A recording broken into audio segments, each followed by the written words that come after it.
Hello and welcome back to The Fence. Thank you for tuning in.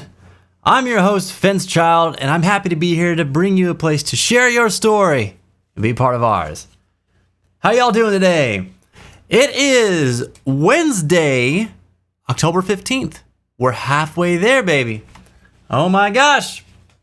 Where is this month going? It's like time itself is excited for Halloween. We got a good show for you tonight, my friends. We are hanging out for a little bit, discussing the new question of the day. I'm asking everybody, what are your thoughts on the existence of spirits, ghosts, and the supernatural? Let me know. We'll talk about that today. We'll also be providing some peer support to anybody who needs some support today. Whether you're having a rough day, you've been going through a tough time, or maybe you're looking for some advice, or if someone you know is going through something and you're trying to support them, let us know if we can support you in that endeavor too. We're all here for each other in this space. There's no judgment. There is nothing but kind words, good support, and good people. So feel free to share as you are comfortable. Let's see. We're playing some Dead Space remake a little bit later today too. It's going to be episode 5 of Engineered Chaos. We'll have some good stuff going there. We'll have some new predictions that we'll set up for you. If you missed last episode, I've got a recap for you after our first break. So tune in for that. That way you'll be all up to speed and ready to go, whether or not you were here during the last stream. So that's coming up. And let's see. Don't forget, I gotta still hook it up and everything again for today. We got a heart rate monitor, so let's see if we can get the blood flowing later on this evening. It stayed relatively low the last stream. I was surprised. What's up, Ghosty? How are you doing? Who else hanging out with us tonight? Who are the early birds? Reggie, what's up, dude? Of course, the Reginald King Regis of damn, I can't even remember my own joke. It's been one of those days. Forgive me, sir. How are you doing, Reggie? Jenny, what's going on? Welcome back. Kevin, what's up, buddy? How are you doing tonight, man? How was your Wednesday? Fancy seeing you here.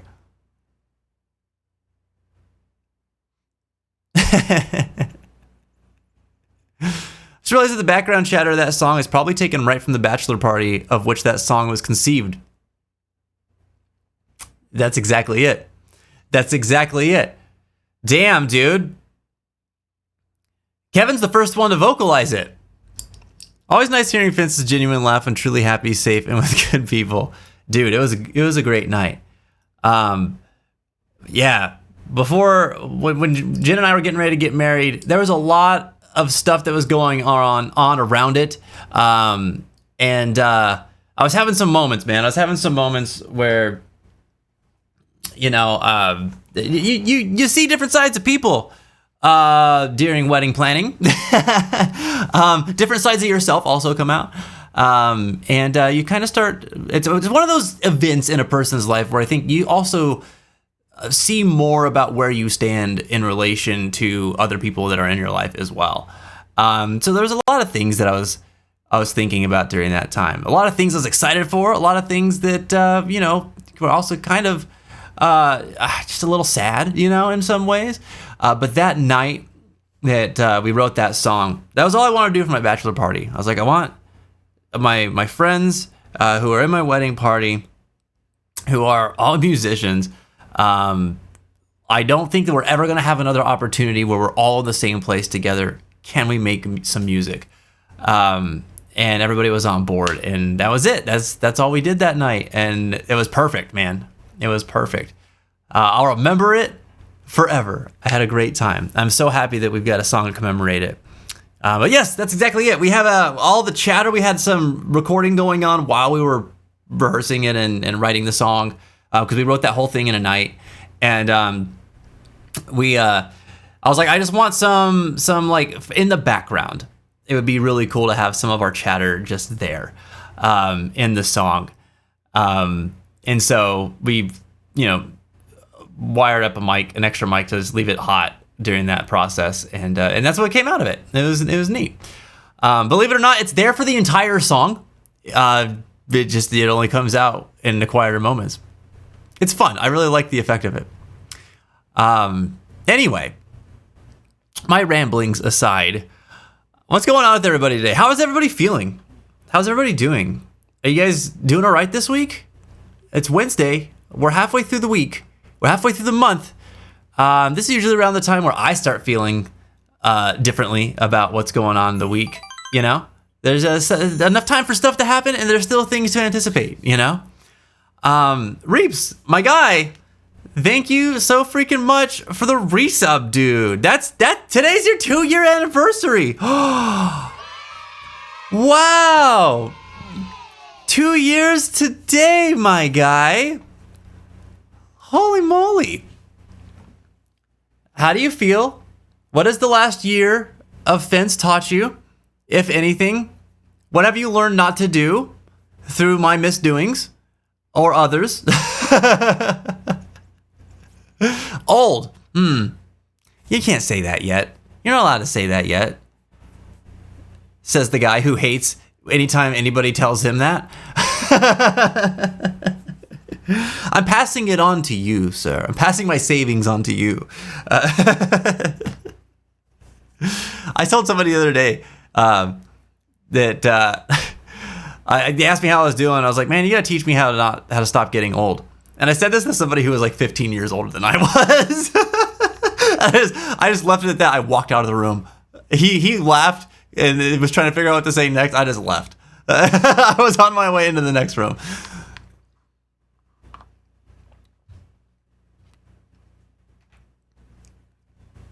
And that guy left the facility today. I already miss him. He was a good dude.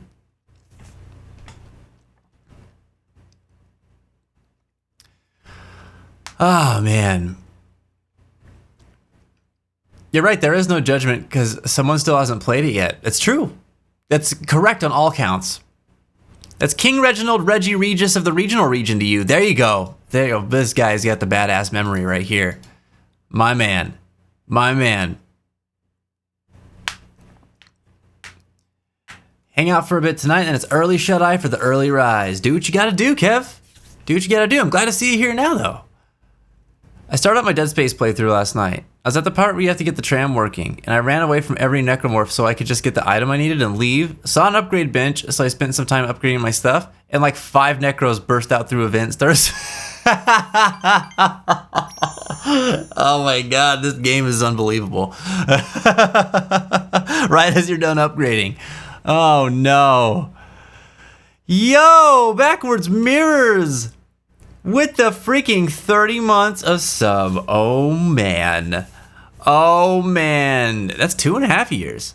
There's a lot of halfway points today, dude. Wow. Thank you so much, man. I appreciate you, Greg. Thanks for starting off the day with a little bit of hype, guys. Today's a low energy day for me. I'm a little depleted today. Man, how are you, Greg? How's your hand? How's the rest of you?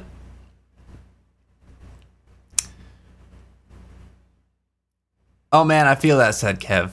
Family stuff can boil to the surface with events like that. Neat choice to do a song together, and it speaks a lot to the wedding metaphorically. Yeah, that life still goes on around you. New events that are joyous and have some darkness to them, that's life. But you're choosing what's important to you. You find out who truly has your back, and it can make the celebration with your love all the more real, I guess. For sure. For sure. Yeah. Yeah, it's interesting, man. Like, there's a lot that leads into getting married. And it's different for everybody because everyone plans weddings differently. Everyone celebrates a little different. And long gone, I think, are the days of like weddings are, here's the traditional wedding in the chapel and this is what we do. Like, not saying that doesn't still happen, but like that being a defining characteristic of what a wedding entails, that's gone. Like, that's not what it is to everybody anymore. And I'm happy about that. Honestly, that means that more people get to celebrate and unify in the ways that make sense to them, and they're not just trying to do things to appease other people. Some people are still in that, or some people really like that. Yeah, that's the tradition that makes sense to them, and that's great. But that's not like there's not only one way to do it anymore, and I like that. And so, yeah, the way that everybody ends up planning that big event, that big milestone, it definitely creates opportunities for just, I don't know, new understanding between friends, families, of yourself. I learned a lot about myself during that time too. Jen learned a lot about herself during that time. And honestly, nothing's been the same since. Like, and I'm not even talking about like as far as her and I's relationship is concerned. That's the same as it ever was. The wedding and getting married actually didn't change that at all, other than everything was just felt deeper. It was just like more of what already was. But it's wild to me thinking back on it, like how much life changed around us after getting married. That is something that is really wild to think about. Things I couldn't have anticipated. Because you're a young buck. That's me. We are young bucks, Reaps. We. All right? You got the Uber elephant memory. Yeah, you sure do. You sure do. How good's y'all's memory? Tell me, chat. How would you rate your memory on a scale of 1 to 10? 10 being good. Maybe exceptional. Hand is good, work is monotonous. Brain chemicals, poorly balanced. Man. Well, I'm glad that your hand is doing better. Hey, you never did tell us what came of your what you call it? Your patio, man, that you were paving. How did that come out? Or are you still working on it? Are you trying to tell us you had a Star Wars wedding? Boy, howdy, I sure did not. I sure didn't have a Star Wars wedding. I don't love Star Wars nearly enough to have a Star Wars wedding. I desperately wanted to have a Kingdom Hearts wedding, and Jen said no. But not because she didn't want to include it, but because it would have we could have just gone all out with that. And she is not as big a Kingdom Hearts fan as I am. But we did get to include some Kingdom Hearts things in the wedding, which made me really happy. So we had some things that were like thematic of like the Destiny Islands a bit, and then we played some Kingdom Hearts music throughout the reception and ceremony too. So it was good. It made me really happy. We cut our cake to Face My Fears from Kingdom Hearts 3. That was pretty cool. I don't think I'm emotionally ready for my or anyone's wedding. Man, you will be. You will be, though. I tell you. Sadistic, how are you doing, man? How's Twitch treating you tonight? Gotcha. Now I'm getting a better picture. And yeah, man, I'll probably never get married, but you never know. You never know. You never know.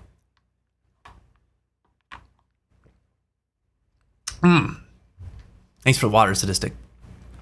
Yeah, I remember my mom telling me, like she got married once. Took it very seriously, as anyone should. It's a lifelong commitment, It didn't work out. After that, she was like, I'll probably never get married again. And she met the love of her life. And they've been together, I don't even know how many years now, man. They've been together so long. And they're still very happy together. Like, I love that guy like he's my dad. And I didn't even grow up around him. You know what I mean? He's just a great guy. I love talking with him. There's been a couple times where she's like, we've talked about it. We've talked about getting married. And, still think about it from time to time. But what's interesting about that is that the two of them have been together. They're going to be together forever. They both know that. They've decided it. That's how it's going to be. Both of them also are like, if we got married, it'd just purely be to say we're married, not anything else. Like, because it's nothing else would be different. It wouldn't change. Like, and it's not like we need that to declare how we feel about each other. We've already made our decision. And the thing I love about my mom is one of the things that I love about this guy too, where like both of them are just like, there's things in society that like rules that we put in place for things that don't necessarily need a rule. Like, why do you don't need any institution to tell you that, like, okay, you guys are committed to each other. Like, you don't need to have a ceremony for that if you don't want it to do that. You know what I mean? Like, you can make that commitment on your own in private. There's no reason you can't. And it's, if you think like, of course, yeah, Fence, of course you can do that. Like, why would anyone say otherwise?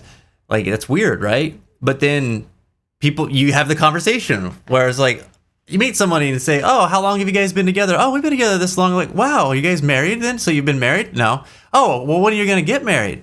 We're probably not going to. Oh, well, why not? Now you have to justify it. Like, that happens. And it's like, yeah, it's weird. That's where it gets weird. Who cares? You guys are together. Great. That's so cool. How'd you meet? Oh, awesome. You guys must be so happy together. That's the conversation in my mind that like should be the one that takes place. Cause it's just like, here's what it is. And you're happy, so I should be happy. You know what I mean? I don't know. But yeah. I love that about the two of them. I love that they are just, they march to the beat of their own drum. They have their principles and values, and they're very much in alignment with each other. And I see the two of them interacting. It's very inspiring to me. That's what love should look like, All your apps are still crashing. Oh no, Sadistic. Oh no. How good is my what? Sorry, I forgot what you asked. Oh my God, Kevin, come on. Sadistic says 3 for his memory. Man, you and me both, buddy. You and me both. I got that short-term memory problem. My long-term memory is all right. My short-term memory is terrible. Dude, I forget stuff in the same conversation within minutes. 9. Jenny's got a good memory. 6, said Reggie, because I can remember things that are far off, but I forget what I eat for breakfast. So you get the short-term thing too. So maybe you just have a legendary long-term memory. Wait, what was the question? There you go, Mimu. That's it. That's it right there. We're in the same camp. Also, hi, hello. How are you tonight, Mimu? Ah, Mimu forgot to blink. Damn. It's over. It's over. Hey, can we get a shout out for Floofy Mimu, please? Y'all should definitely go give her some love if you haven't already. Drop a follow. She's a really cool person. I highly, highly recommend. Also, if you ever need any cool artwork, man, she's very good at art. And she works really quickly. She's one of the fastest artists that I've ever worked with. And I don't know. I don't want to put pressure on her, but like, it's amazing to me. Known as Floofy Mimu has returned from the ad break. Citizens are advised to wrap themselves in blanket burritos, make hugs of hot chocolate, and prepare for extreme amounts of confidence. The newscaster voice. Strike at any moment. Oh, dang. Yeah, what's the PSA, public service announcement? That's so good. Were you using Tangia for that?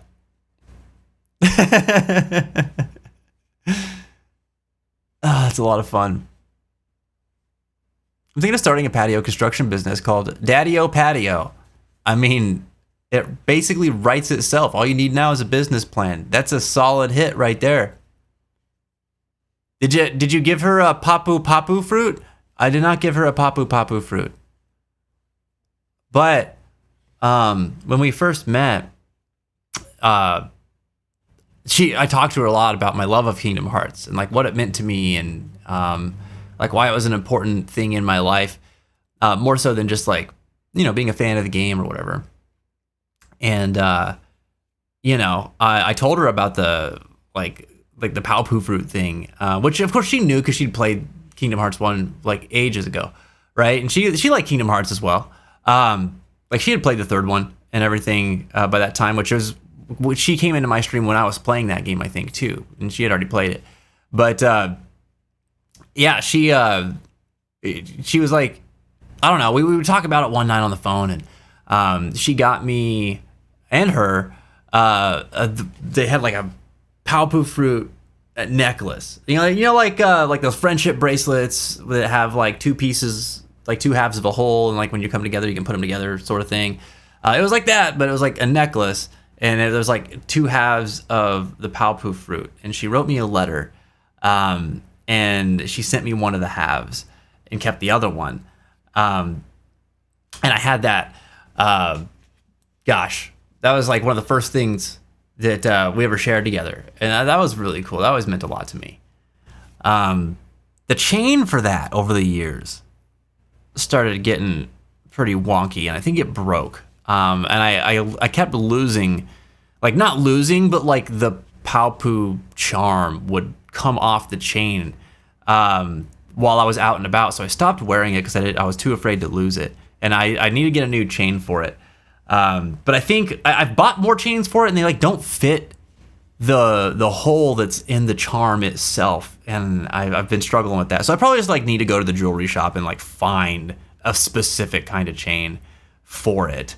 I just haven't gone and done that yet. But now it hangs out in our treasures box. Patio's going. I think it's going to be the death of my lower back. Really? This is an ongoing project, man. This is a long, ongoing project for you, Greg. How far along are you with that? You figured out the 32 system crash? Oh, wait, system 32 crash? What was up with it? Memory factoring and concussions is a strong 4. There you go. You've got a concussion excuse, though. I don't have that.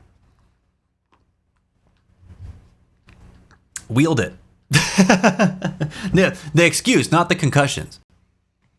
Wish we could reverse those, man.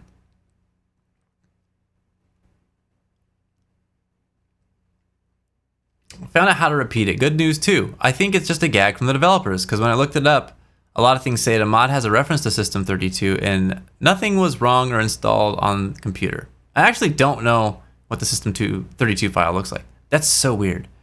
Also know how to stop it from happening, so either way, problem solved. Well, there you go. And way to go for doing your due diligence after something like that happened. Well, good. If you feel good about it, I feel good about it. I'm glad it was nothing serious. Scarlett, what's going on, buddy? How are you tonight? What have you been up to? Bad news, Twitch still hates my guts, so I'm probably just going to lurk for 90% of the stream I'm here for.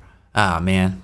Sorry that Twitch is giving you such a hard time. I wonder what's going on with that, man. I wish I could help. I have no idea what kind of advice to give you for that beyond what I've tried to give already. I think it's weird how there's a lot of things that are just socially accepted as the default way it should be. Yeah, it's like things have been a certain way for so long, right? And so it's like, I don't know, we were talking about this at work today where somebody was showing me, we had a book of first ladies, like of United States presidents' wives, right? And it was pretty cool. It was like, it wasn't like up to now, but it was like from George Washington up to Hillary Clinton, I think. And I was like, that's pretty cool. So we're going through all of them and reading them and seeing things.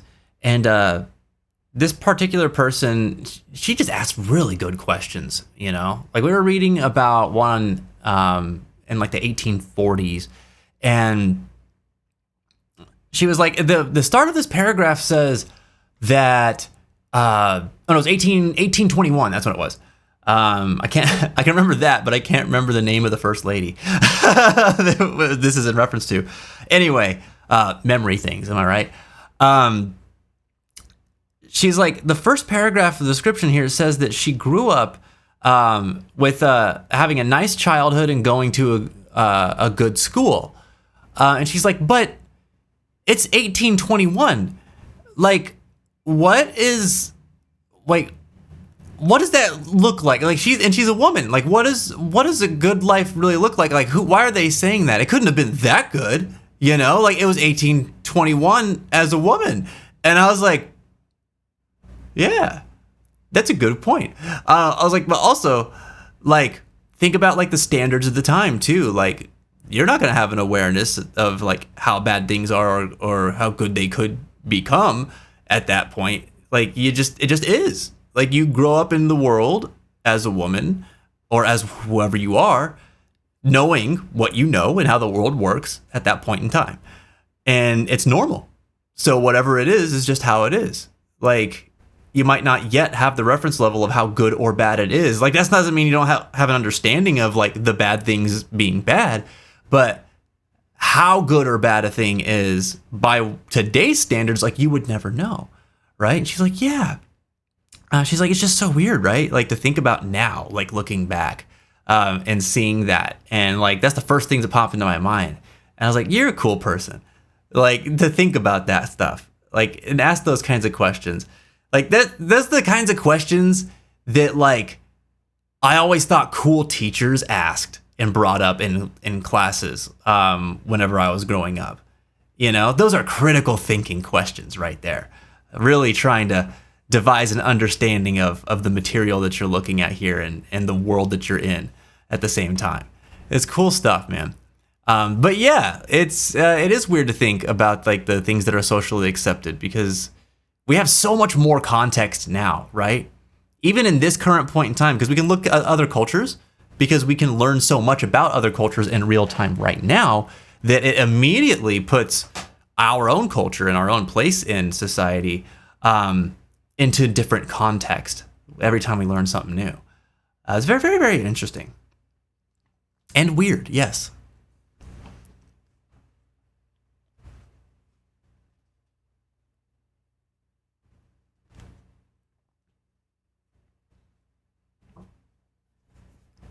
You've been working on a project all day, Mimu.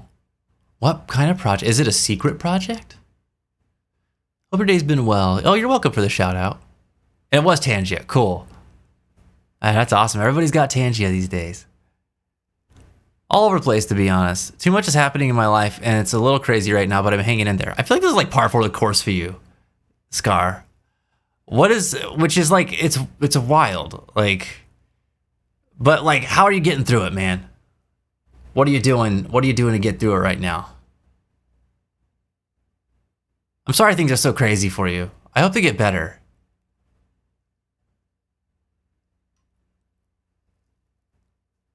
Let's do the time warp again. Again. What's up, Matt? How you doing, man? Getting ready for the big premiere? Oh my god. Oh my god. Sable! I almost did it. I almost did the thing. Sable! How are you? What's going on? Very nice of you to join us tonight. How are you doing? I've been seeing you play more Gartic Phone. I haven't gotten to come in and see more of the actual gameplay, but I keep seeing it on my sidebar here when I'm looking at other channels. That game is wild. You've had a good group for it too. Just been working mainly. Personal life's getting on my nerves, specifically in the romance department. My ex keeps popping back up mentally. Oh man. Yeah.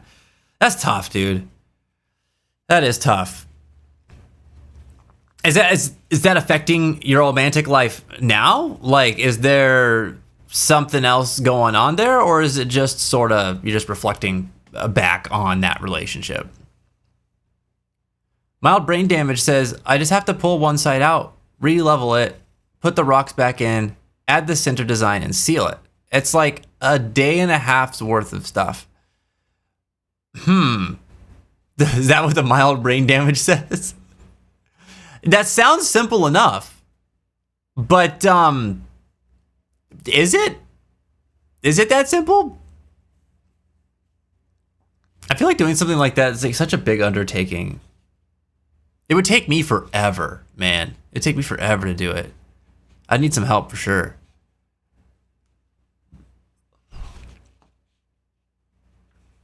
You'll get it done though, dude. No doubt.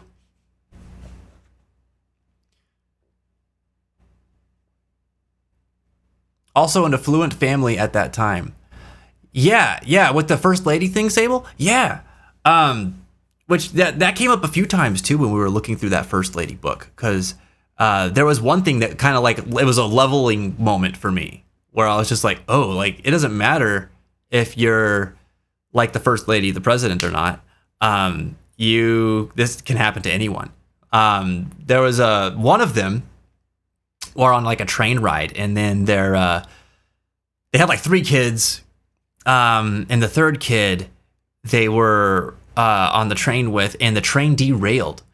And in that train accident, the first lady and the president's 11-year-old son had passed away. And I was just like, oh my gosh, like that's bananas. And she sort of like never really recovered from it. And just like was not really seen or heard of after that for the rest of the presidency. And like she's just stayed in her room a lot, you know, like understandably, because that's a crazy thing to have happen. And then when we were reading about that, I was just like, man, like, yeah, that's just could happen to anyone, you know, a freak accident. But then it got us thinking about it too, like how frequently did train crashes happen? And apparently they happened a lot. This was around like 1850 something, 1853 or something like that. And at the time, the U.S. government was like rapidly like pushing for rapid expansion of the railroad system across the country and trying to establish, you know, like transportation all the way out west. And so because of that, there was a lot of like shoddy work that was done in laying down the railroads. Like materials weren't up to quality often. And because they expanded so rapidly, like communication technology hadn't caught up with the need. So like not everyone could like telegraph properly. And so like things were happening where like you would have one track and there would be 2 different trains going opposite directions on that same track because one like operator just wasn't able to communicate what that train was doing to the other operator at the other end of the tracks, you know? And so like, of course, head-on collisions or like rear-ending other trains because they didn't realize there was another train that was deployed. Like that kind of stuff. All the time. It was happening all the time. And I was like, that's wild. I never knew about that. You don't really hear about that often. But yeah, interesting stuff, man. We did some learning today at work.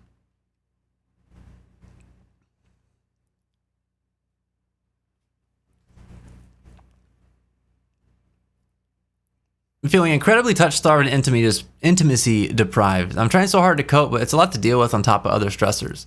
Not getting your physiological and emotional needs met is the worst, and it hurts so bad. Man, I'm sorry, Scar. That's tough. I only understand that in the context of like being in a relationship. Being outside of a relationship, I don't know. I think like I'm the type of person that can keep myself busy with so many other things where like that hierarchy of needs isn't like as high for me. So I can't understand that outside of the context of a relationship like that. But I remember how it felt feeling those things within a relationship in the past. And it felt pretty awful. It felt pretty bad. So if it's anything like that, I'm sorry you're going through it, man. I sent it to you, Vince. It's kind of a secret. To me? You sent the art to me? I'll check it out. Can I take a look now? I won't say anything about it. About like what it is. Oh. Wait, is there any sound on this? Is there any sound on this?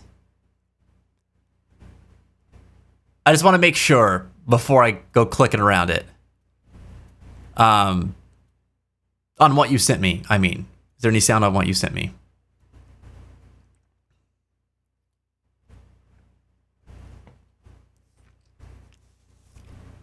You think there's music? That probably won't matter so much, right? If that comes through. You're fantastic, Sable. I'm so happy to hear it. That's so good. How's your hubby? How are the kiddos? Or how's the kiddo? It's just music you were listening to. Okay, cool. Oh, dude. Oh, yeah. Nice.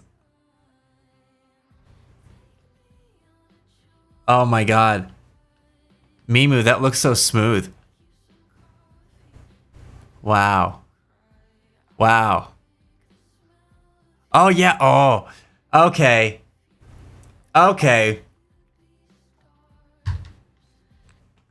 I want to say things. I'm not going to say things because I don't want to spoil nothing. But this is great. This is great. You've done an excellent job. There's so many details in this that I love. This is going to be a big hit. I'm very, very excited for you. Oh, man. Have I told you guys to follow Mimu yet? You should go follow Mimu. Go follow Mimu. Hang out in her stream. Oh, man. That's so cool. Yeah. It's a brand new thing for you, too, so I'm, like, really impressed. Because I know that you've never done anything like that before. That is awesome. Gotta run for the night. Work nonsense. But much love. Big hugs. Tiny kisses. Have a great night. Have a great night to yourself, man. I hope that the work nonsense wraps up quickly so that you can get back to living your best life. Have a good night, buddy. Thanks again for the sub love today. So, I've obviously missed a few messages from y'all. I want to switch gears for a second here and get to some of them because some of them are question of the day responses. So let me backtrack here just a little bit. All right, just a little bit here. Let me see. I think it's not far enough back to where I won't be able to feature some things. Let's see. Actually, let me double check. If you're just coming in, feel free to answer the question of the day. We've got a new one today. We're talking about our thoughts on the existence of spirits, ghosts, and the supernatural. So our first response comes from Reggie, and he says, well, I'm all for supporting my fellow specters, and I exist, so they can't be fake. Right. I mean, you're here in the spectral, well, not flesh, but ectoplasm, maybe. Yeah. The proof's in the pudding, or the plasm, as they say. Yeah. Another response comes from Jenny, and Jenny says, I think the supernatural is just a superstition. However, it is a way to make sense of the chaos that is life. So even if ghosts and such aren't technically real, I also think they're as real as we make them. Yeah. Yeah, I can see that. I can see that. I have this conversation with Jen sometimes. Because Jen's of the mind where like she doesn't believe in like spirits, ghosts, and supernatural things, right? And I do. It's funny to talk about sometimes because we always have the same conversation. And it always centers around like a specific event that happened in my life. Where like I didn't believe in them. Or like really acknowledge their existence at all for a long, long time until like this thing happened to me. And then I'm like, that's still super weird. But, oh, really? Oh, I thought you were watching your movie. I'm sorry. I didn't mean to steal your thunder. Well, then I'll just continue to elaborate on my side of it. First of all, thanks for your response, Jenny. Because yeah, I see where you're coming from on this too, where it's like there's so much. I'm sidetracking here before I get into mine. There's so much that we don't understand or don't know, right? There's a lot of unexplainable things that go on around us where like there's science and the things that we have proven and been able to explain through science, and there are phenomena that we haven't really been able to apply the scientific method to. So much about like self-reporting of things that have happened to them or individuals, and just no real method of like control to like dig into that scientifically to understand it better. So there's like phenomena that happen that we don't really understand, and so when we don't understand a thing, we often like come up with our own logic as to why that thing is what it is, right? Usually something that somebody has experienced. I mean, gosh, that's where mythology comes from, right? You know, we don't understand how the sun works, and so we'll come up with stories about like what it is and what kind of entity rules over it and like why it functions the way that it does within that, and then we'll build off of that for other things that we don't understand, right? Like we've done those things. So yeah, I could see how like we would do the same thing with the supernatural as well. That makes sense to me, like logically speaking. I'll share my stories in a little bit. I'm just going to reserve this because I want everybody to be able to express their thoughts on this too. I feel like lack of bias helps with this sort of conversation. But I love hearing like everybody's experiences with this type of stuff. I think it's really cool. Hubs is doing well, so is the kiddo. We're looking at getting them into the STEM magnet school. Oh, cool. That's awesome. A STEM magnet school. Wait, okay, tell me more about like these STEM schools. Because like I don't think that I fully understand like what they are.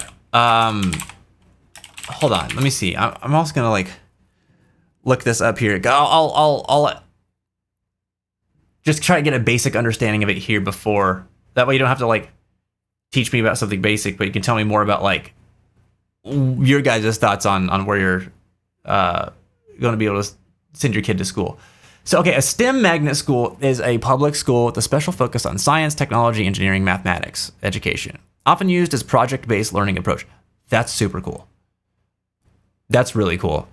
These schools are a type of school of choice within a school district that attracts students from various neighborhoods, require a competitive application process, and offer a deeper dive into specialized subjects compared to traditional schools. Okay, so this is an AI overview.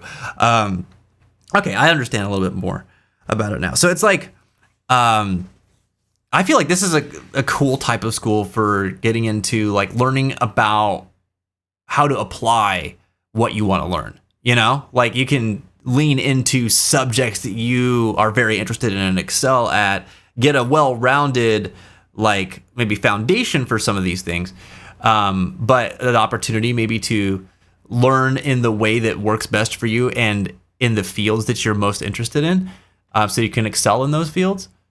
Is that about the gist of it? I would have loved to go to something like that. That's cool. I came in after the shower and before movie. Oh, you're procrastinating. Oh, my bad, Jen. My bad. All magic is science that hasn't been explained yet, after all. Yeah. Think about electricity, man. Electricity is freaking magic. And we have an understanding of that, but we don't either. It's still just a theory. There's so much we don't understand about it.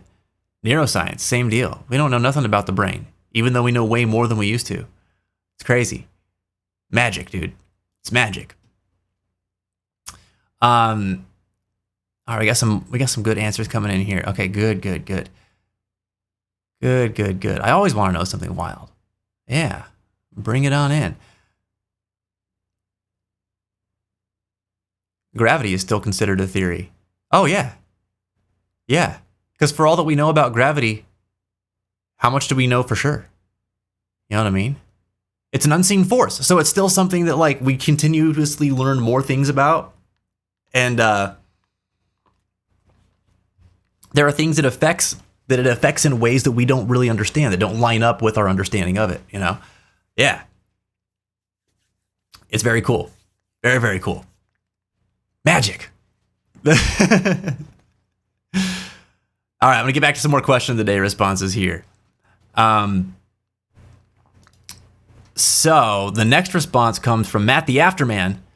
And Matt says, I have seen things and experienced too many phenomena in my life to not subscribe to the existence of the supernatural. Demons skittering across the floor, paintings falling, and lights flickering when I asked who's there in my old house, marks, bruises appearing without any source or cause. And see, this is the thing. When a person's experienced these things, it's like you'll hear the stories, right? And then automatically your brain starts working, trying to like come up with reasons for what these phenomena actually are, or what they could be within the realm of your understanding, right? Because mine does it right away. And I know most people's do that. Well, where it's like I hear about people saying they saw or heard things that they don't understand. I understand a lot about mental illness and that like delusions and hallucinations are real. Those are things that happen to people, right? So immediately my brain goes, what do I know? Here's what I know about. Here's how that applies to this. Maybe it's that, right? But then I remind myself, I don't know. I don't know because I didn't experience this alongside the person. So you don't know how it was experienced or what came up with it. So it's hard to really like put in place. And then there's the things that like you don't understand about that. How do marks and bruises just appear on people's bodies and stuff like that, right? This was stuff that my grandma used to talk to me about as well, where I'm like, I don't have a level of understanding to be able to apply any sort of maybe this happened to that. And so then it's just a mystery, right? I could take shots in the dark, but who knows? Who knows? I certainly don't, you know? And so anyway, I'm saying that to illustrate like the thought process on like how I think some of this stuff continues to be debated like for hundreds and hundreds of years. Even as we continue to like understand the world more and more through the eyes of science, there's just things that don't really fit that. You know what I mean? Don't really fit that. I appreciate you sharing this. I have some things like that too, Matt, that kind of led to me being on the side of the fence that I am, where I'm like, yeah, spirits and the supernatural and things like that. Like, I think they're real. I think they're out there, you know? That's wild, dude. Like, yeah. And when something has happened to you too, it's like, no, dude, I know what happened to me. Like, no one can tell me that didn't happen to me, right? So I imagine it's got to be like frustrating having those conversations where it's like, oh, I'm telling you a story about something that happened to me, and now I have to prove it to you, and that's kind of like, oh no, dude, this just happened to me. Just hear me out, you know? Yeah. Is that the bite of 87? Is it? Yeah.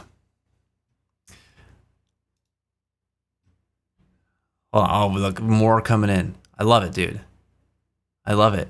All right, we got 6 minutes till the ad break. All right, I got some things. I got some things I want to share too, but let me get one more question of the day response here before I start jumping into anything.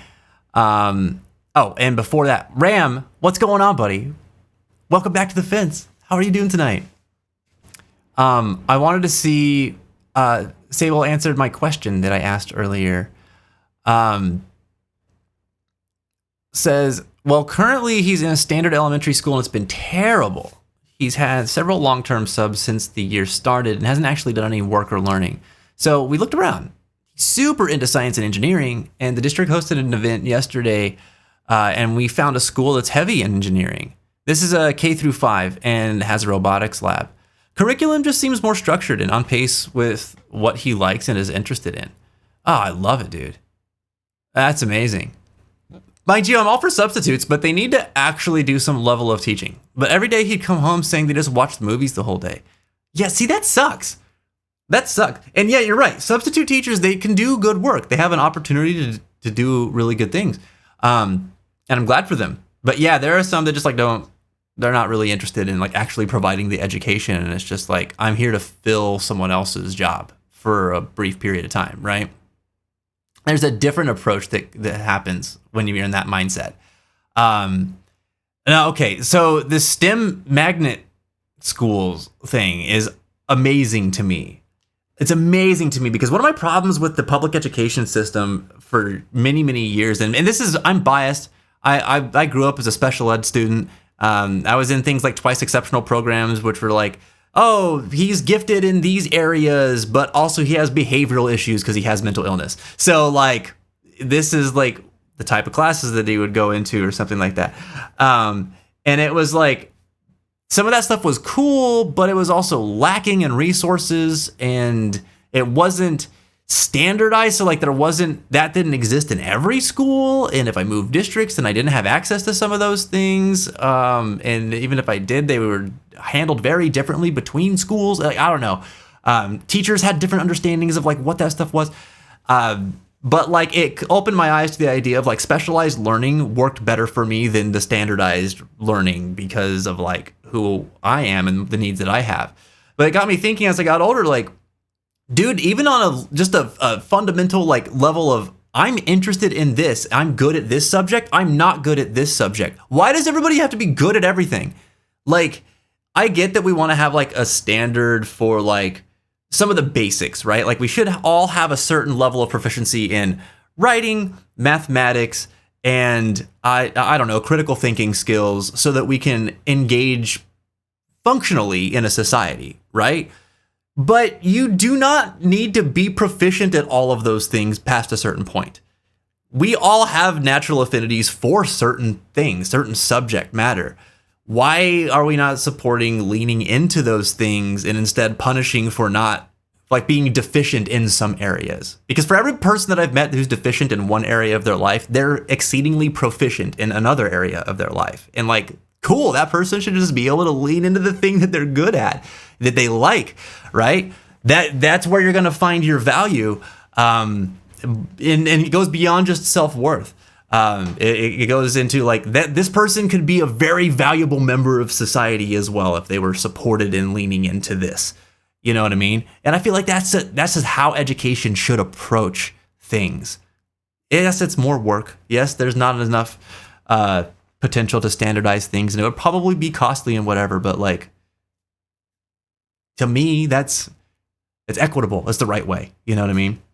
Anyway, this is cool. I'm really glad that you are the type of human being that you are, Sable, to want to put your kid into a school that lets them really dig into what they like to learn and what they are interested in, so they can be the best version of themselves, as in ways that they want to see. You know, that's really cool. Every kid should have that opportunity, I think.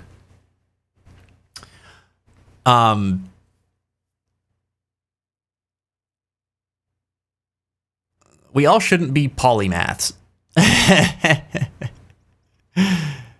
going to give you a nasty secret of that. It's cheaper and easier if everyone's learning the same thing. Oh, that's no secret, buddy. That's just economics right there. Economics and bureaucracy. You know? You want to develop a system. The thing about systems is that they're self-sustaining. It's hard to make a thing that's self-sustaining and dynamic. That doesn't really, those two things kind of contradict each other a lot of times. So yeah, I get it. That's why systems kind of annoy me at the same time too.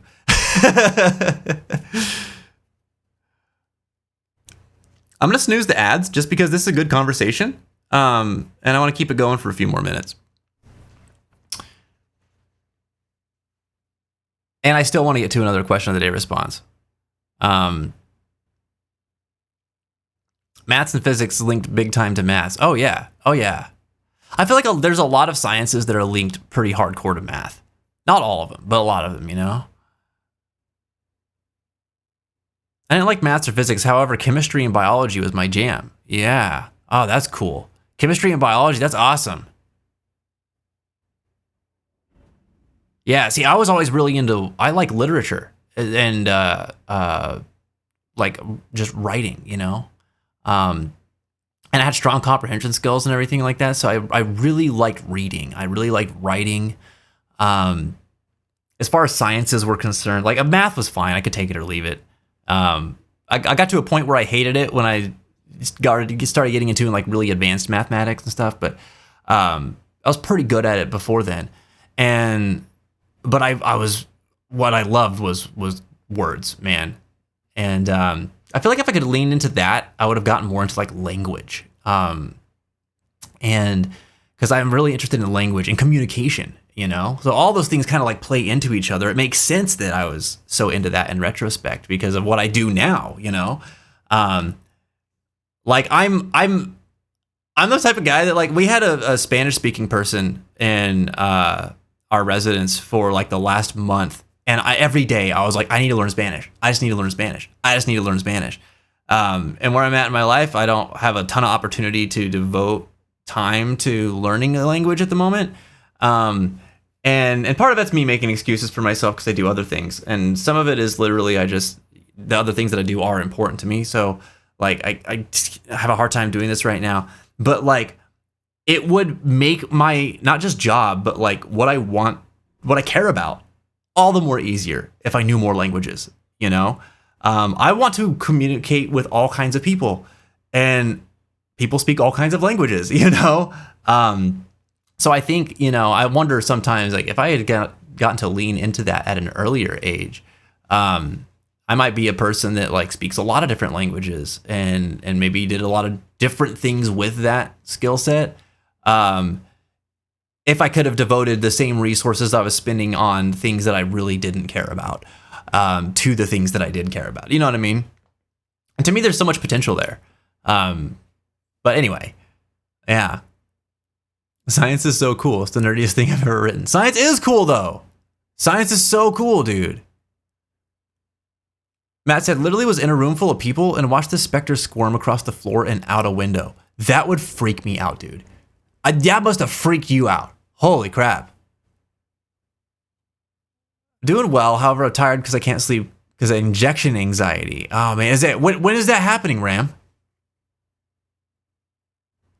Yeah, I hate needles, dude. I'm with you on that. That is no fun.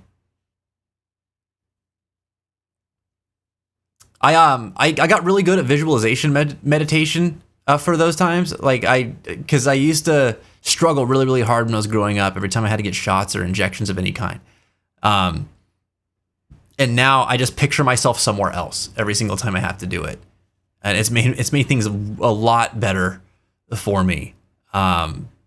It sounds simple. It's not really. Like it's still something I have to really work at every single time I'm in the doctor's office and needing to do something like that. But that's the long and short of it. I'm sorry that's keeping you up tonight. I wish there was even a base of critical thinking. That's honestly seldom if ever taught, especially out here. Yeah. It's super annoying.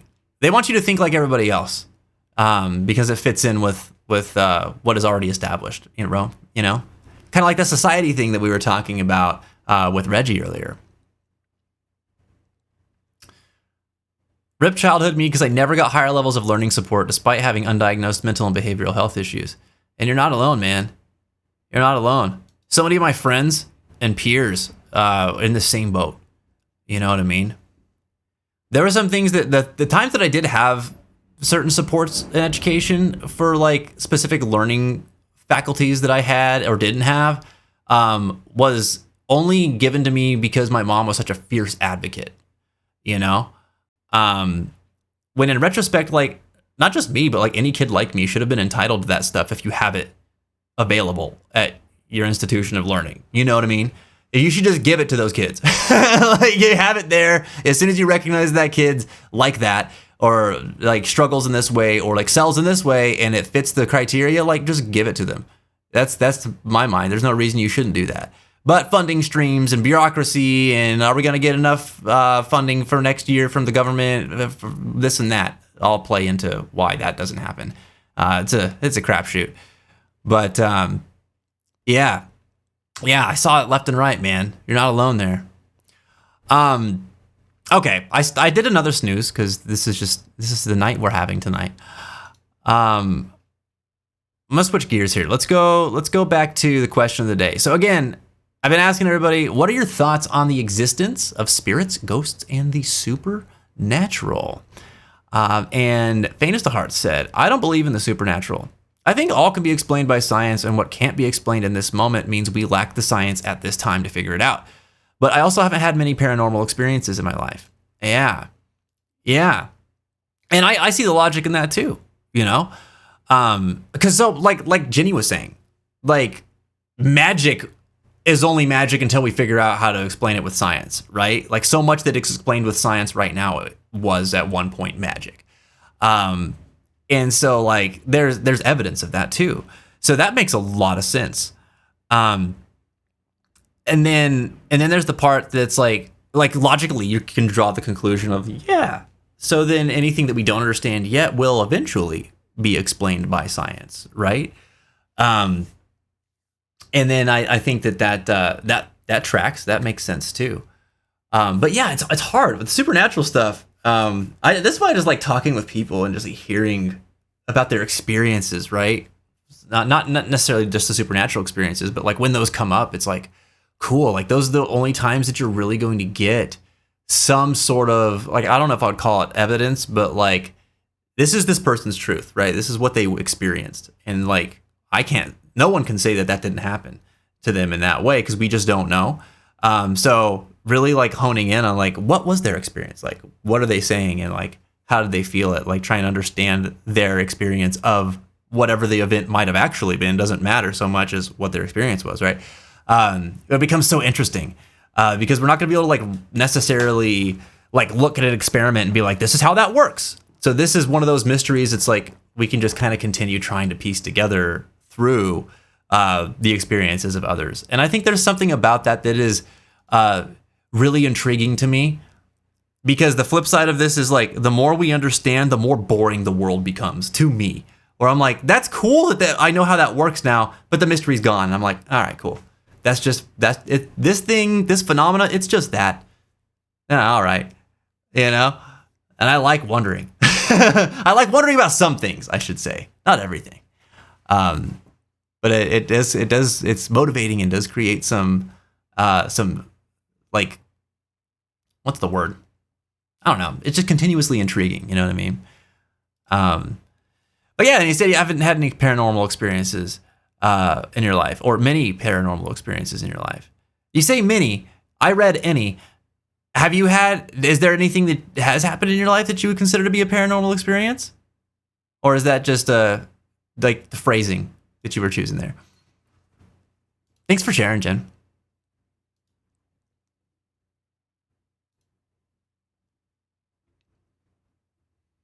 Well, is the mystery gone if science says, hey, there are ghosts?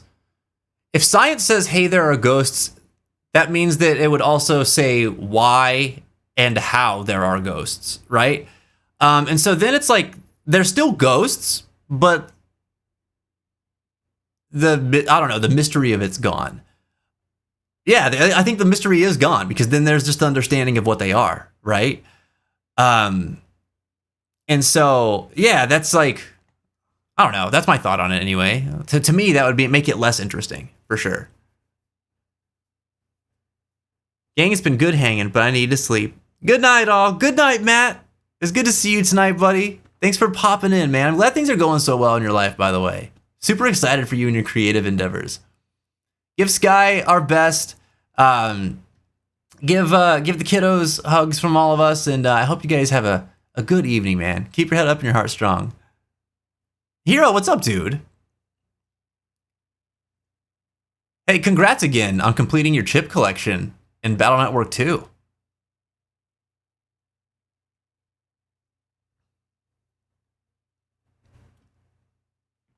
Okay, I've got one more snooze. I'm going to use it. I'm burning them all right now. Ads coming in 5 minutes. Nothing we can do about them at that point.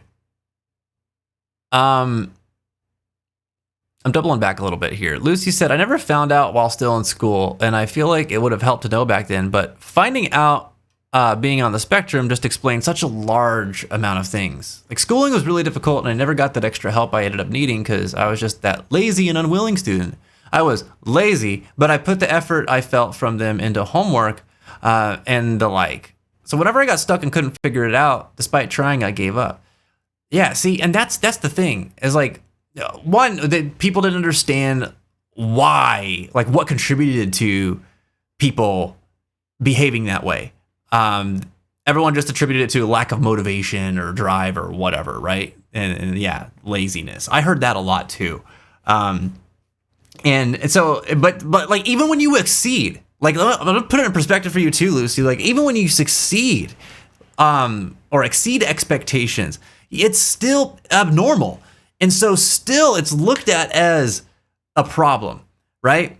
So on the flip side of that, because like I understand what you're saying here too, and like the learning deficiencies that I had in some areas because of just the way my brain would work with ADHD, I understand what you're talking about here. But on the flip side of it too, like I remember this poignant time in my life, like very, very young, where like my mom she recognized that I was really interested in literature and reading and writing and stuff very early. So she taught me how to read really young. And we always read books together. And then she would read to me and then I would read to her. And like, she tried to teach me how to write before I ever got into school and things like that too. Like I was just really into that and she supported that, right? I remember I think it was in first or second grade, and I would get in trouble because I'd get bored in class, right? And it was always my English class. We'd have English or writing or whatever it was in grade school. I'd be done with everything within like 10, 15 minutes of class. Whatever the assignment was, I'd be done. And so then I'm like getting in trouble because, why am I getting paid? Yes, thank you. Thank you for the heads up, Kevin. So then I'm getting in trouble because I'm finishing my work too soon. Like really. And like they would say like, oh, because he's distracting the other students. And so at first that made sense because I was talking to the other students. So then I'm getting in trouble for talking to the other students. So I learned I need to not talk to the other students whenever I'm done with my work because they're still trying to do their work. Cool. So I stopped doing that. But then I'm still getting in trouble for distracting the other students because instead of talking to them, I'm doing things like I'm drawing or I'm reading a book or I'm doing something else, and other students are looking at what I'm doing. Right? That's not my fault. That's not that. Why am I getting in trouble for that? My mom got called out of work one time to be like, I was there when this conversation happened. Said, you need to stop teaching your son to read and write at home. That's my job. That's what my teacher said. You need to stop doing this because that's my job. And because you're doing it, they are disrupting my class. What? So like, even when you're really good at something in an education system, you're not rewarded for it. You're still punished for it. So if you were not just average, it's like, what's your problem? You know what I mean? Like they reward being average, which to me is weird. It's weird. I don't understand that. There's you're punished for not being good at things that you're not good at, as opposed to encouraging you to become more proficient and better at them, right? But then the things that you're good at aren't acknowledged because, okay, he's good at this, but like he's bad at these things. We need to focus on these things. No, dude, focus on these things. Like find out what the standard for these other things is when they help them rise to that, but focus on lifting this part up, the thing that they're really good at. But no, we can't even do that right, because when it's like, here's the thing they're really good at. Oh, but they're too good at that. We need to bring them back down. Like, let's just level all that out. Let's just apply massive amounts of compression to every skill that is available to everyone, and let's just make it all the same. No, that's so silly, dude. That is so silly. Oh my God. Anyway, yeah. So systems, am I right? They're good for some things. Maybe education's not necessarily the best for it. But then at the same time, without a system, education might not be available for everybody either. So I don't know. I'm not saying that I have the answer. I'm just saying we haven't found the answer yet. Jen with the gift sub. Hey, thank you so much to Hero, man. Yo, there you go. There you go. Enjoy the sub, man. That's what's up. So yeah, isn't that stupid, Lucy? It's freaking goofy. Some goofy stuff right there. Yeah, when my teacher said that to my mom disenrolled me from that school. We went to another school. Like, it wasn't like it happened immediately, but like that got the ball rolling, you know? I remember that was the last time my mom ever met with that teacher, that's for sure.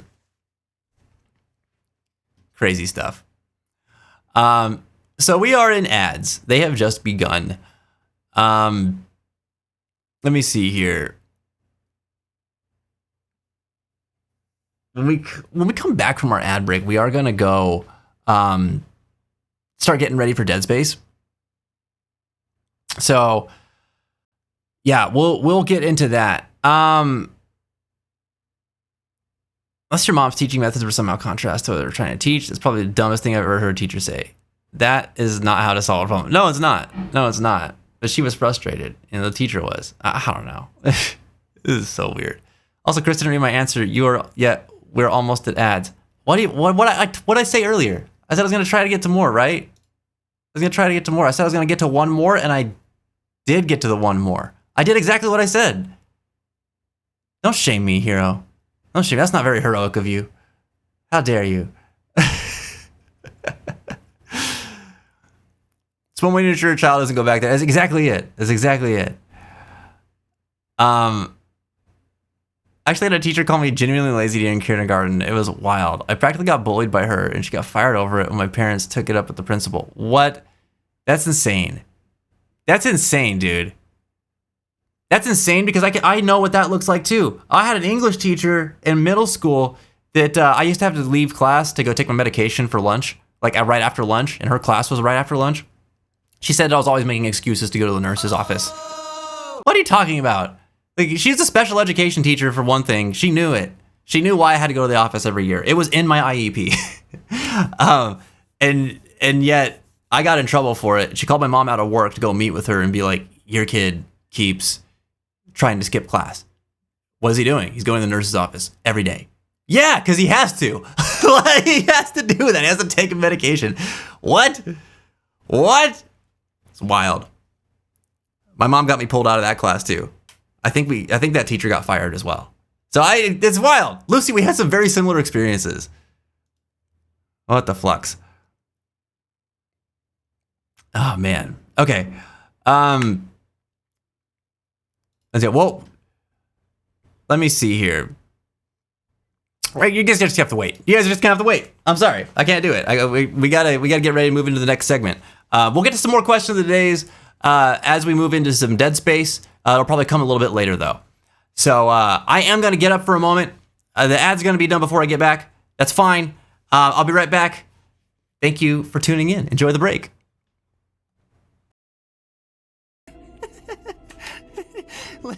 Listen, Elgum, just because you made me laugh doesn't mean I'm not going to kill you later. Okay? You better watch your back, you little Moogle guy. Let me see. There's gotta be a way to turn off. There might not be. I'll turn the voices down.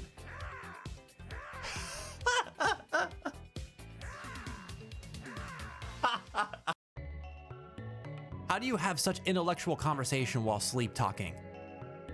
This is the magic kingdom of Zeal, where dreams can be made reality. But nothing in this world comes free. There is always a price to be paid. Woohoo! Okay, he's gone. What the hell? Crotchety by Rose. Wait, that's not her name at all.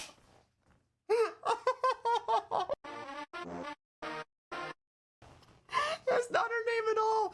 It's Crochet by Rose. I read that as Crotchety Rose.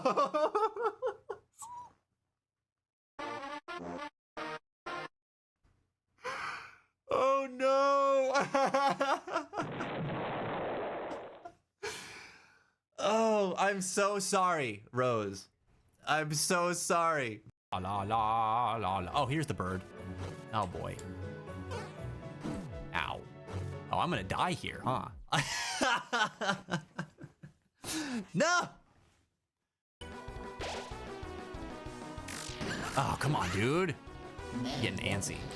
Bye-bye.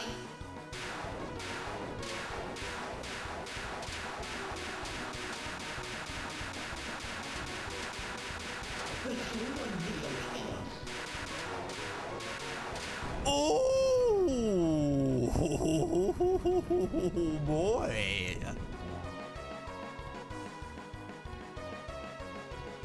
Because I will not be known as the Moogle that outs other people. That's not what I stand for. That's not what I'm about. All right?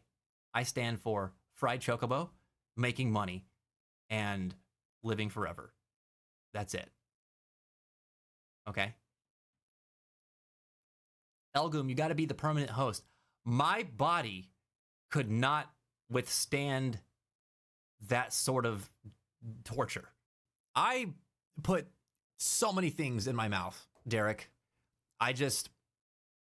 What is life but a great tasting journey, you know?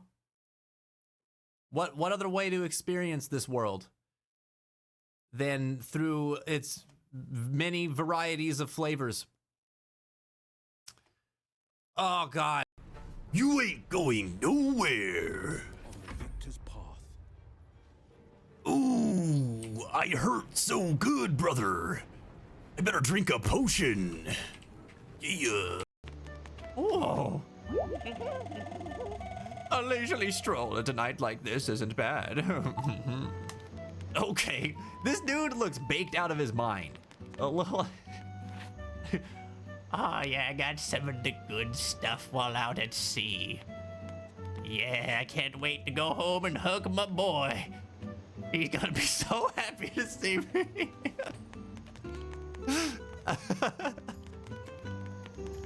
For ages. I read this note as we have run out of booty bags, and that is not what that says. That is not what that says. Body bags. Body bag. Dinner time, I'll be back, all right. Enjoy dinner, dude. Oh, I'm telling you though, that's what it was. That's what happened. Also, I love Reaps. Okay, I believe. I would like to use magic, please. No cheating. I've got my eye on you. Do it over from the door, clockwise along the wall. 3 times. Well, I would like to use magic. I would like to use magic.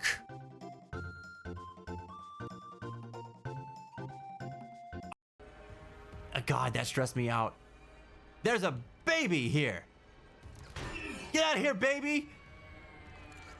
Don't cry when I smack you. That's freaky. You're not supposed to do that. Jesus. We gotta run away. That baby's gonna come to life. Oh, I have to smash this. I have to smash this bridge. Calm down, calm down, calm down. And I gotta smash this log, okay? okay. I didn't actually mean to do it that time. I know. I believe that. Okay, now you're good. You can drop that now. Okay. Oh, God. Oh, Didn't even clip that. Oh! Oh!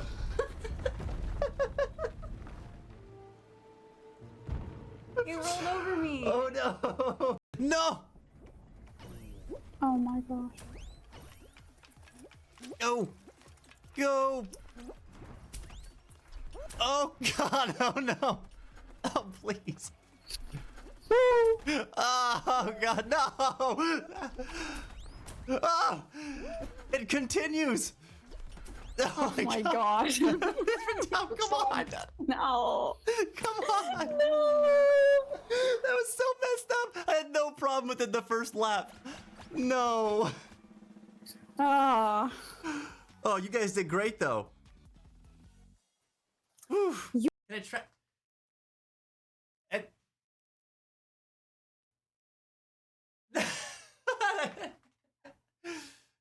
I can't get the tail to go like that.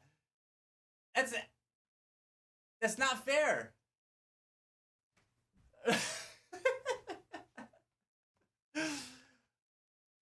Oh my God. You're the best. Oh! Oh no. That scared the hell out of me, dude.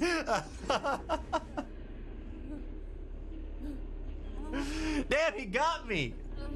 He got me.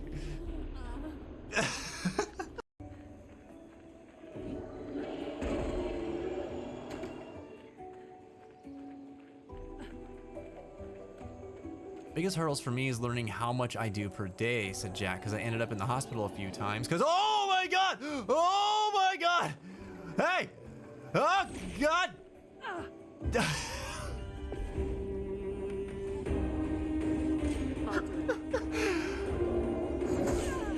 Ow! Congratulations! license. All right, I'm part of Beck's business now. For a qualified applicant, and your accomplishments speak for themselves. It's still owned by the Pokemon Company.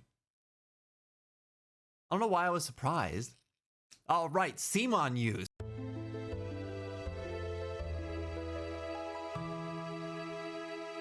Right on cue, dude. Oh my god. Somebody clipped that. That was too perfect. And we are back. Dude. Oh, Jesus. Thank you for tuning in. Hope you enjoyed the break. I had to refill my water. We're good to go. We're getting ready to move in to some Dead Space. But before that, thank you, Prince. I appreciate you, man. And Hero, I'm sorry. I was looking back at your message and I realized that I misread what you said earlier. I thought you said that that I didn't like read your message and there's ads in a few minutes, and you were saying don't read my message. There's ads in a few minutes because you didn't want to miss it. So I'm sorry for misunderstanding you there.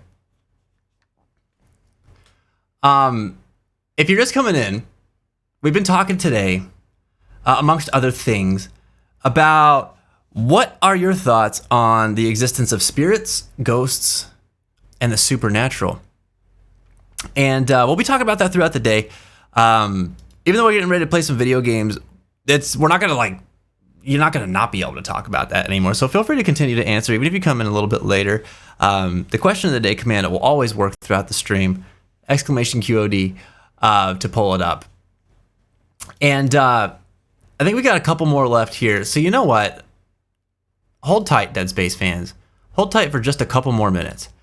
All right? Because I want to get these. So we got one from Scarlett. And Scarlett said, to clarify my previous... Oh, wait, no. Oh, no. I missed this here. Okay, I missed this here. Scarlett had said, I believe in ghosts and spirits, but I actually had some in my old apartment, but they were chill. Mostly depressed and sad from the things they experienced in their previous lives. And I used to not believe in them, but the more I started looking into the spirituality and witchcraft, the more that I started to believe in them. And to clarify, I believe our brains are powerful enough to control our perceptions of reality in order to manifest ghouls, ghosts, and spirits into our world, but only select people are tapped in and spiritually tuned enough to see them. What do they call them? Like mediums, right? Like mediums. Yeah, I think in reading that too, like it reminds me of my grandmother. As if anybody was going to be like in my family, if anybody was going to be attuned to that stuff, it would be her, because she was just always thinking that way anyway. And I believe that she like sees and feels a lot of things that she doesn't talk about, and that people around her don't see or experience. You know. She was one of my favorite people to talk about when growing up because she would talk with me about those things, and I thought that was really, really cool. Yeah. I'll have some thoughts that I'll share on my experience at this too, but I can relate with you on some of these things. My grandma has had a ghost that's followed her since like I was a kid. You know, she still talks about him. Where she lives now, and she lives a completely different state and place than she used to back then. Thanks for sharing. Oh, I appreciate you understanding, Hero. Thanks, man. Thank you. All right, Hero answered the question of the day saying, I think it's super awesome. I had many paranormal encounters. It was super scary in the beginning, of course, but I've gotten used to it. They're basically just people that are gone, unfortunately. But that doesn't mean that the soul is gone. Did I ever tell you that I can see spirits or ghosts? Some are here to still finish something before they can move on. You never told me that you could see spirits or ghosts. I didn't know that about you. Wow. That's really cool. Yeah, like you said, like they're basically just people. That's the same kind of things that like my grandma would talk about, you know? And she would always talk about spirits in that way too. Like she would talk about them, and it was like she was telling a story about somebody that she used to go to school with, or used to work with, or that she hung out with over the weekend, or something like that, you know? Very, very casual. Where it was almost like it was so normal that it wasn't even worth like making a big deal over. But like, I think that like the way I understand her experience of it is that like she started realizing other people didn't experience this. And so she became more choosy of who she would express it to, you know? But with her family, like close family, like it was as casual as a conversation about, you know, what you made for dinner the night before.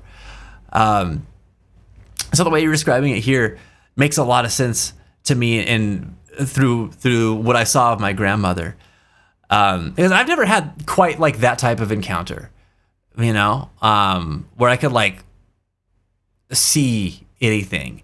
But I've personally, I felt a presence, you know, or different types of presence, and I've been like personally affected by them, and I've seen, you know, physical manifestations of them, like phenomena or things moving on their own, or items being, you know, removed from my person, and things like that, you know. I'll have to share a story here a little bit later. But this is really cool. I did not know this about you, Hero. Yeah. I feel like you and Scarlett could also have some conversations about this. She's had a ghost follower since God. Since God. Since God. Some people will say since forever. Nope, since God. That ghost has been there.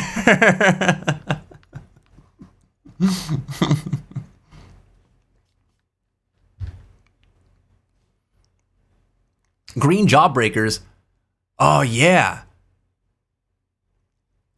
Oh, yeah.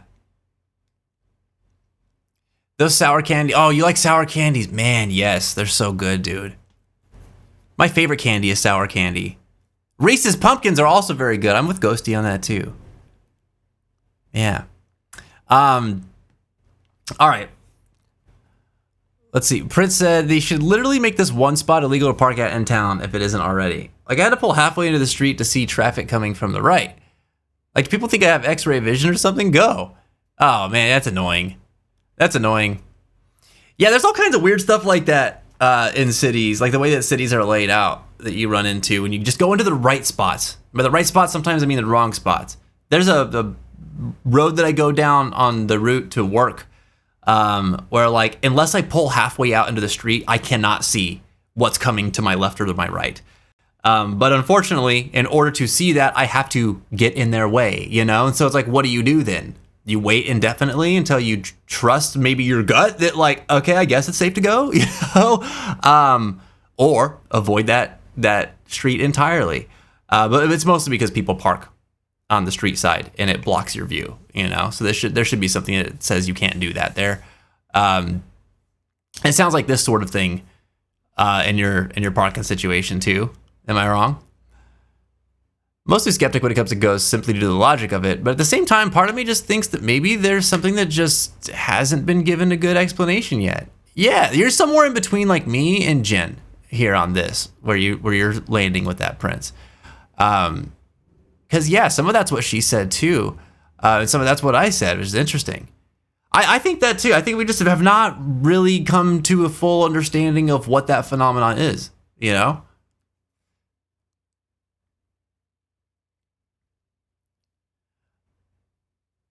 Okay. I have got something for you guys. We're going to get ready to move into Dead Space. We'll keep chatting too while we're playing. But I want to get us getting some games. We're after 10 o'clock here now already. So we're playing Dead Space Remake. This is episode, we're on what, 5 now? Yeah, episode 5. If you missed the last stream, don't worry. I've got a little something for you to help you catch up on the events and be up to speed before we roll into the game today. Why don't you check it out with me?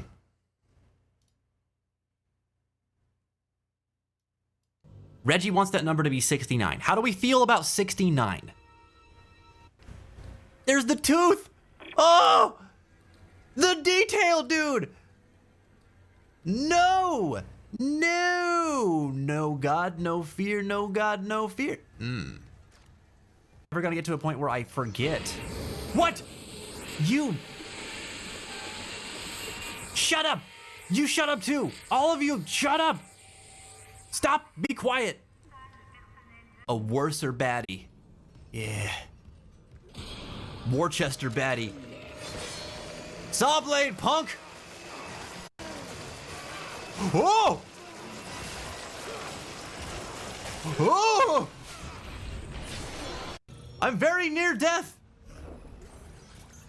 Good God! Alright, I sacrificed the lights because I hate myself. I'm doing life support. Okay, one down. We're at 69. Award the points. Dude, we just impaled that baby. Oh, that's a spitter. No. Did we do it? Oh, yeah. You know what? Oh, Mel Gooks. What's up? Bing bong Boeing. Okay. Good. I'm glad we had this little thinking that Mel Gooks was gonna be like an evil Elgoon, but I think he's just brain dead. I think there's something wrong. Why? Why? Don't.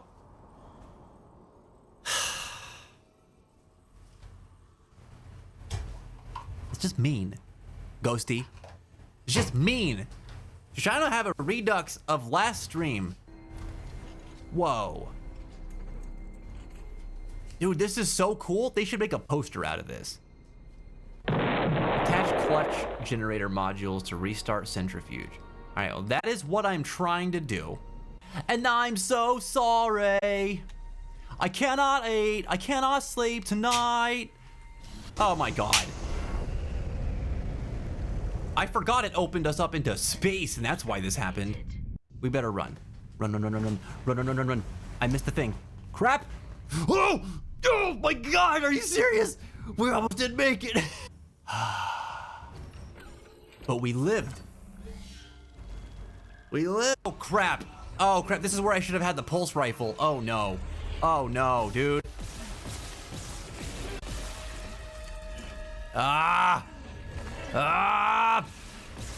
Come on, there we go.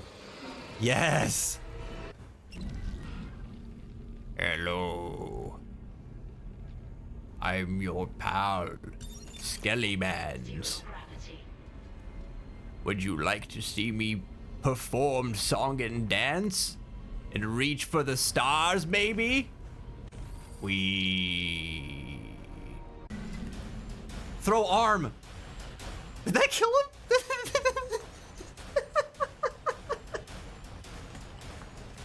Ain't no way that killed him. Feet. The final frontier. Unexplored territory to some, known only to few, holding many mysteries of the universe within. There are only a select few brave men and women willing to explore the depths of Feet. These are their stories. Get him with the leg! You're flying us through the planet crack debris? That's what the asteroid defense system is for. But the ADS is offline. I've got the system readouts here. Oh God. The Ishimura is in rough shape. A couple of bad strikes can finish her off. Yeah, that's bad. Good. Well, a problem for Wednesday, Isaac Clarke. And today, we are Wednesday, Isaac Clarke. Those three names combined are one person, for the record. Okay. Okay, I believe you. You should. You should believe me. All right. So yeah, we have to activate our asteroid defense system because otherwise our lovely commander-in-chief here will have doomed us all. So we're strapped in and ready to go. Hey, what's going on? Nate, welcome back. How are you today? It's nice to see ya. You came in just in time. We just got started with the game. So, yeah, I liked Reggie's wager for getting 69 kills before we completed our objective last time. We need a new one. We need a new one. Let's see where we're at and what our next objective is. Like, I know what the overall objective is, but like the next main thing that we're trying to do here is, and then we'll set us up some new predictions. Why am I having a brain fart here? I need this. There we go. I need to be able to see my game. There we go. All right. People having interesting feet is not as crazy or uncommon as people make it seem so. Yeah, we just need to talk about it more. You know?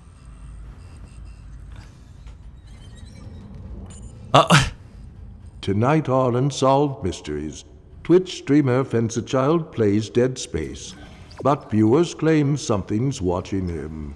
Strange whispers, figures in the background, and streams that end without explanation. Is it a glitch or something far worse? Perhaps you can help solve a digital you. Wait. I'm being watched right now? Excuse me? Excuse me? Oh my god, I'm relatively concerned here. I don't know what kind of spookies might be in the other realm, but you, I know who you are. No, I don't. It's Gale. Damn you, Gale! What's up, dude? How are you today? Why are you trying to do this to me? Why are you trying to do this to me? You come in to try to hurt me. Oh, man. I'm okay, but also annoyed slightly at my fellow alter Luke. He ate too much cheese today while fronting, and now it's literally painful to walk. Wow. That's just rude. And Luke seemed like such a stand-up guy whenever he was here on Monday. You tell him that he needs to be more mindful and that Fence said so. Okay? I believe you. All right? Gonna have to have a long talk about this one. All right, we're going back to the tram station. All right. If you want to see where we're at stats-wise, we are tracking our necromorph kills throughout this playthrough, as well as our deaths. You can type in !kills to check our kills and deaths, or kills, and !deaths to check our deaths. So 101 necromorph kills so far, and only 1 death. We're doing pretty good. We are still early though, so it's really anyone's guess. I tell you what, it's 10:22 right now. Let's make a time-based prediction here. Okay? A time-based prediction. I think that I can get through the next I think I can get through the next 45 minutes of this stream. Okay? So by 11 p.m. my time without dying. I think I can do it. So the prediction is, will I make it to 11 p.m. without losing a single life?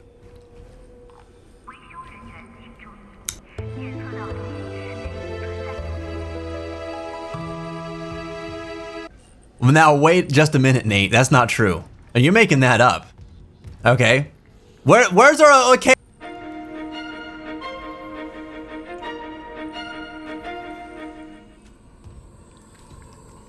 That's right.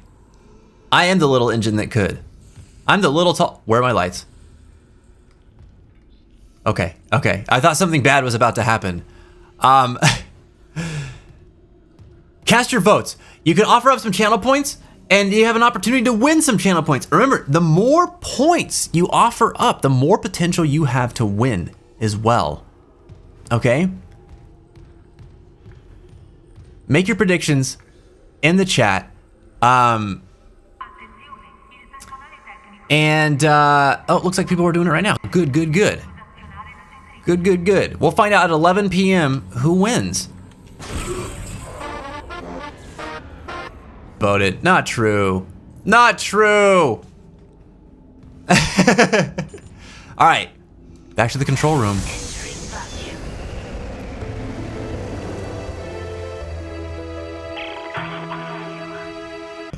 The stills of Vince y'all are getting for these perfect moments. You guys are kidding me, man. Wait, I missed something important. Oh no. Did we think we heard Nicole's voice? Ah!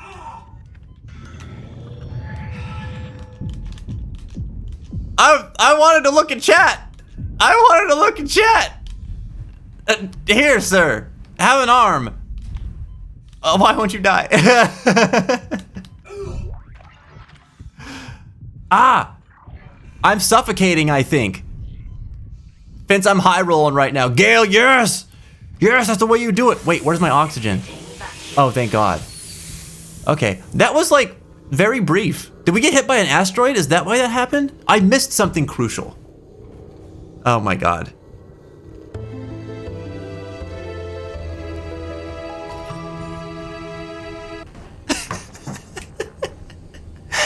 That's it, man. Yeah, look at chat. Got attacked.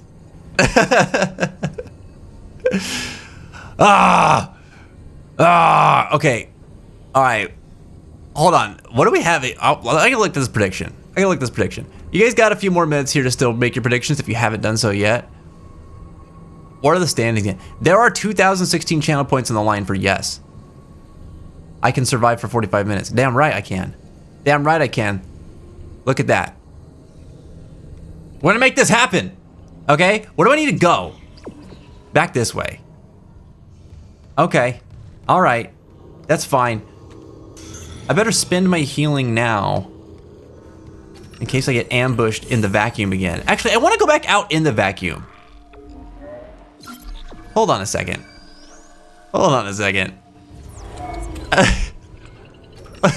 Here, sir, have an arm. He looked like he needed a little hand. You know? What else is out here? What else is going on out here? I feel like... Oh, wait a minute. This is a vacuum because... I know where this is. This is a vacuum because we turned off the oxygen supply to this whole area. I remember now. We did this last stream. Jesus. Sometimes I just don't recognize where I am. Just like real life. Me also rolling with the highest of rolls. Be back in about 45 minutes. Don't fail me, Vince. I won't. I shan't. There will be only success here. Speaking of success, look at how much dough we're rolling in, man. We can buy them sweet, sweet upgrades. Jellified hydrazine. What does that do? Never mind that. We need to buy the Ripper upgrade. Ricochet Tracer. Yeah, let's get that.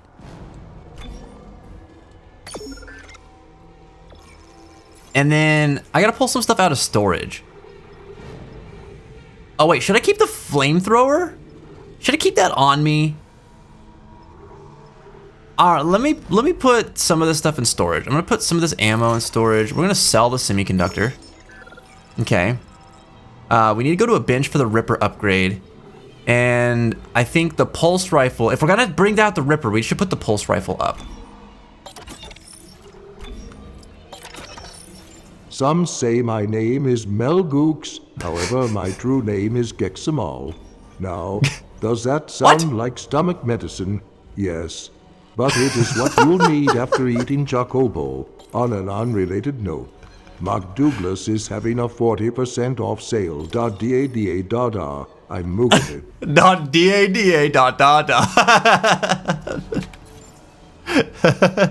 Does that sound like stomach medicine? Yes. I like that part. All right, let's equip the Ripper. She actually head to bed. I have to stream tomorrow. Do you, Nate? What do you like to stream, man? This thing. Equip down here. Bam. There we go. I voted yes because I believe in you, Chris. Oh, hell yeah, hero. My man. My man. Hold on, I'm improving my odds of success. I'm improving your odds of success. Gonna go down this way, go to the bench over here.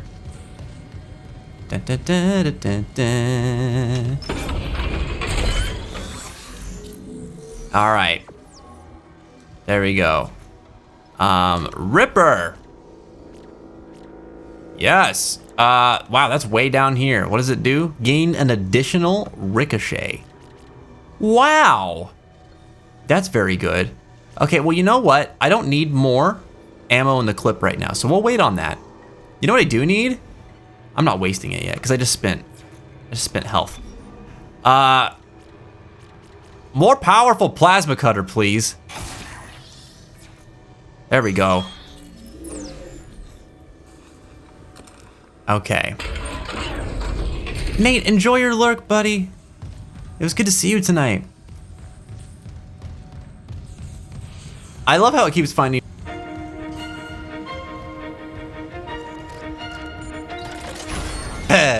It sure does.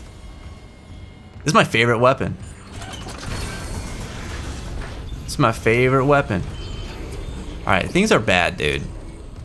Things are bad. We're gonna get bombarded by asteroids. Why am I dilly-dallying? We gotta go. All systems go. Oh, we've done it. Chapter 3 done. Chapter 4 undone. Obliteration imminent. We'll be fine. We'll be fine.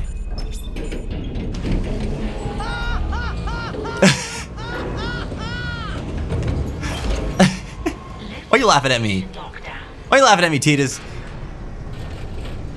40% off sale. Gotta go there. Gotta go, man. Gotta go. Name of the chapter doesn't sound good. No, it does not. No, it doesn't. All right. All the way up to the bridge, man. Okay, this is kind of cool. Hangar cargo tram control. Have we gone there yet? Flight deck tram control. Oh, yes, we have. We have gone there. I remember now. Current objective. Survive. You must live. I shall now go to sleep. See you all Friday. Have a good night, Jenny. Keep your head up and your heart strong. I hope school goes well tomorrow. I'll see you on Friday.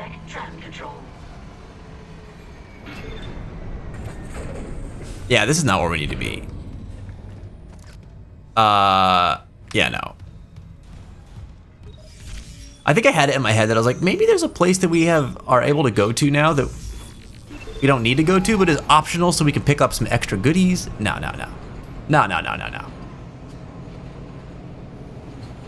This game reminds me of Alien Isolation. It's very alien. The atmosphere of it, the setting of it, and the tone, very alien. But also like Now arriving at the bridge. The tension, dude. The tension that this game has is very alien. Okay. New territory for us. Hey, buddy. Isaac, I'm looking at the ADS cannons. They're a mess. I'm gonna need your help. I am not losing the Ishimura. Not now. The Ishimura hammer? What one? That artifact they found? Don't fool me. CEC knew all along about the marker, didn't they? Isn't that why you're really here? Corporate wouldn't send the Ishimura for some off-the-books mining. The symbols on the screen. Technology, yeah, that fits. And how does losing my team fit into this theory? Hey, knock this shit off. We're into the debris field. We get the ADS back together, or it's over. Then meet me at the captain's nest. Daniels? Fine. But I'm going through the ship reports, Hammond. I'm getting some answers. Oh, man. Okay, so I've been suspicious of Daniels. Daniels is suspicious of Hammond. What do you guys think? Who's the real baddie?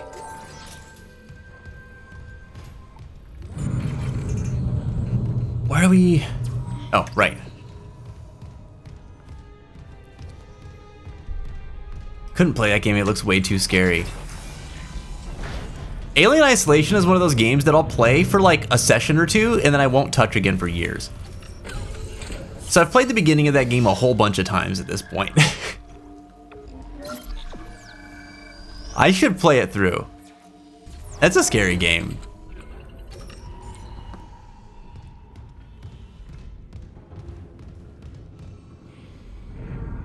Wait, so where? I know we're going to the bridge, but like, is this all just the bridge? Main atrium, security room, okay. All right, I think I remember this part. What does this say? Secured location, all personnel must pass a security bioscan before entering. Please proceed to the right and wait for the instructions from the officer. Oh, I don't think there's any officer here. I think I'm just, oh, Jesus! I hate that. I hate that. You,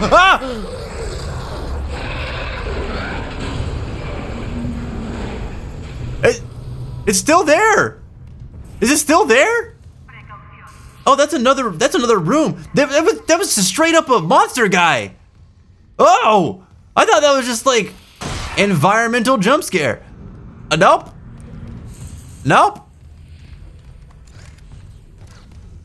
Hate that.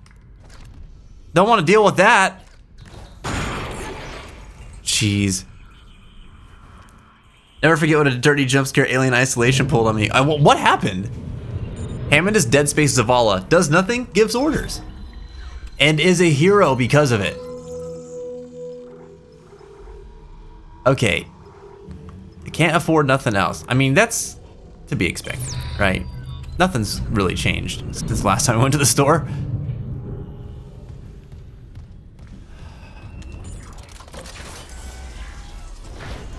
Oh yeah, yep, okay. Ah! Oh geez, forgot about all this. I'm running. Uh-oh. You okay? At least containment and life support are holding. So far. Oh good, okay. We're safe. We're safe. You're supposed to go down there? Alright, good. Hold on. I do some exploring. Okay, I actually didn't remember that happening right there. My memory is a bit foggy, okay? A little bit foggy. Nothing there. I thought there was another door over, oh there is. Security door. Elevator that's locked. All right. What about down here? Anything down here? An audio log. Security request retrieved. Security's come in! We've been boarded! I repeat, the ship has been boarded! We are under attack! They've killed most of the deck staff! Where the hell is Steve Vincent? We need security backup now! Guns are useless, what in God's name is that? Let's just go downstairs, okay. Oh man, one of the cool things about this game is how like it recontextualizes the same moment over and over and over again. Right, where it's like, okay, clearly like alien life forms infested the ship, right? But you hear about it from all these different angles of different parts of the ship that realize it's happening at almost the exact same time, but like can't all communicate with each other. And they're all trying to deal with it in different ways.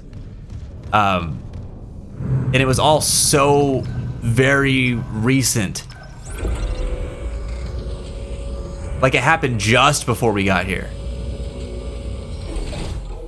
See, the real villains are these creatures in the ship you are walking through. They are definitely, whoa. Calm down there, soldier. No, keep that rifle close. They are definitely one of them, huh? The one that attacked me. I managed to trap him in here.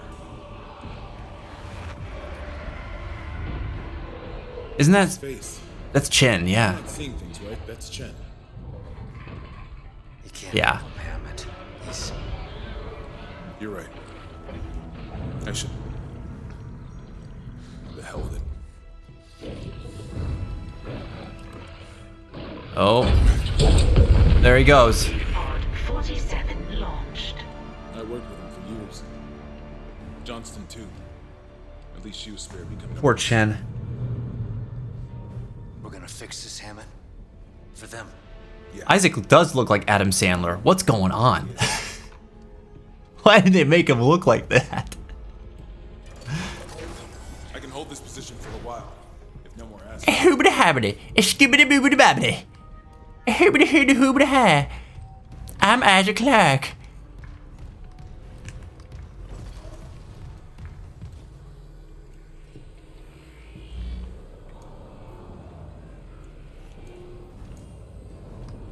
Yeah, nothing else for me? Here. Okay, there we go. All I can tell is the ADS power routing is shot. Well, the administration systems aren't doing much.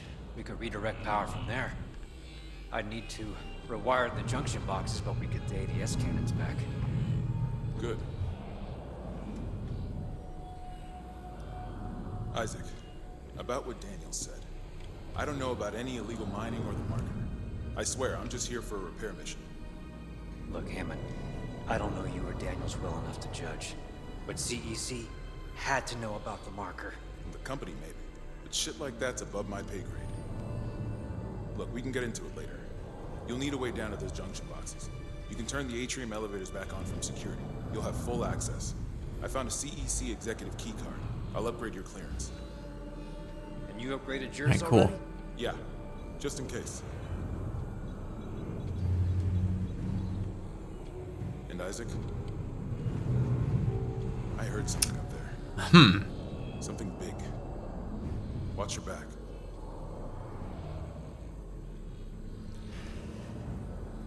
So his clearance being upgraded in the context of all this does seem fishy. I'm still sus to Daniels, right? But like, I don't know, man. I don't know. One thing I do like about this version of the game a whole lot is how the stuff about the marker and everything, it does, like, the original game does a good job of like delivering the reveals of it, right? And you eventually, by the end of the game, understanding like not all of what the marker is, but what the marker is and how it affects things, right? And why it's significant. This, though, is giving us more about that and more of like the character's awareness of the marker's presence too, which is really cool. I like that a whole lot. 50 first dates with necromorphs. I'm gonna help you remember who you are every day through fierce PTSD symptoms. Yeah. 8 crazy nights on the Ishimura.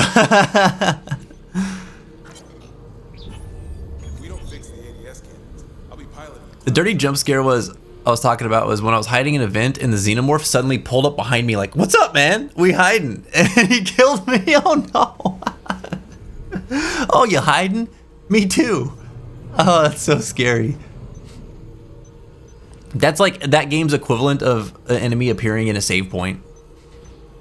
Like, what the heck? I'd upgrade my stuff too in this situation. Yeah, but it's like he had the ability to just do it, you know? It's kind of suspicious. All right, Eckerd's clearance. Executive clearance authorization. Shut up. Yeah. No, calm down, Hammond. I'm reading. Okay. CEC Executive Director Warren Eckerd. Authorized by Captain B. Mathias. This rig code permits the recipient, Warren Eckerd, executive access aboard the USG Ishimura until such time as it is revoked by Captain B. Mathias. Please secure your rig and do not allow others to restricted areas. Separate codes must be obtained for any staff members. As requested, Executive Director Altman be praised. B. Mathias. What? Altman be praised. Unitologists, dude. Unitologists. Altman be praised. What a cult. My lid for my cup won't stay. There we go.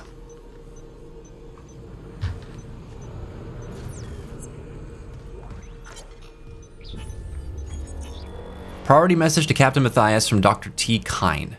More time. Benjamin. Further to our recent conversation, I'm putting in writing that we should delay bringing the marker up from the planet for a day or two. You know how eager I am to study the marker, and I understand your sense of urgency given the events in the colony. But that's exactly my reasoning. What's happening down there is just too unprecedented to act incautiously. We need time to study the causes and effects. After consulting with Dr. Mercer, I'd like to meet with Drs. Ciarello and Welland Planetside. Their observations on a particular patient may be invaluable to understanding what we're dealing with here. Okay, so that was the patient down, on the tram maintenance area that we were at the beginning of the game.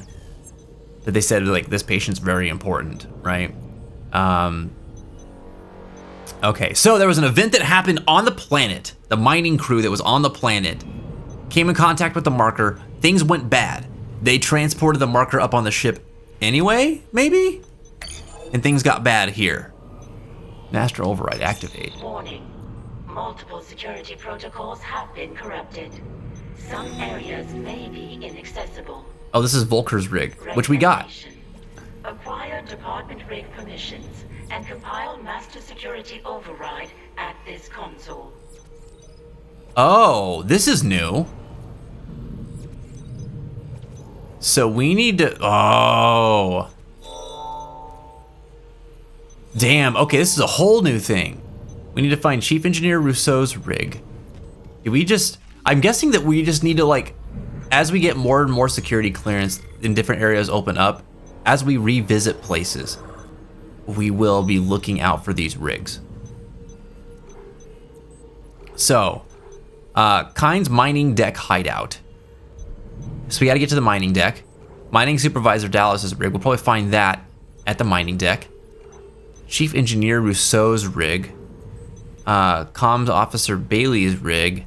Tram Supervisor Benson's rig. I wonder if we still need to go back to get Tram Supervisor Benson's rig, because we've been to that area before. I think. Okay, stuff to keep in mind as we're exploring. I believe we're ready to go.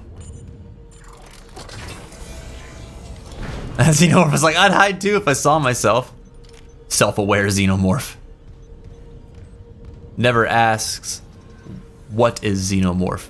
Understands what is Xenomorph.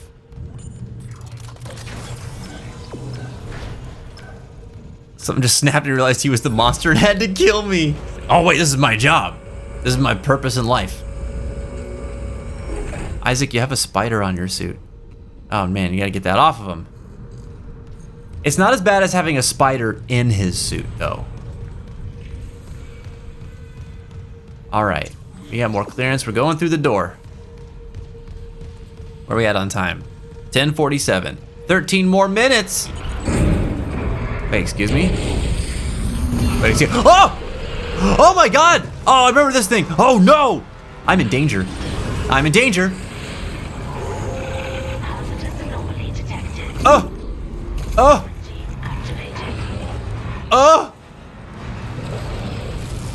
Excuse me?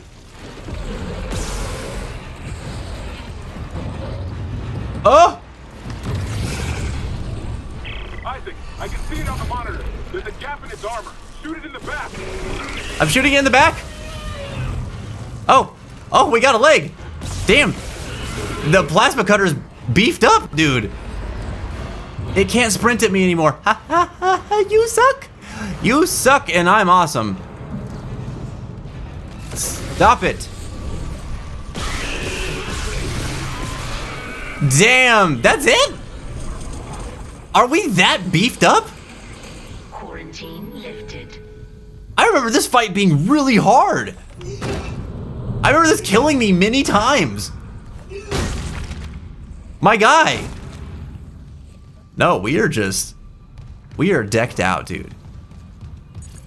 Level 3 security clearance. Oh, boo. That's wild. I cannot believe that went down so quickly. That was the thing that burst out of here. Oh. Wow.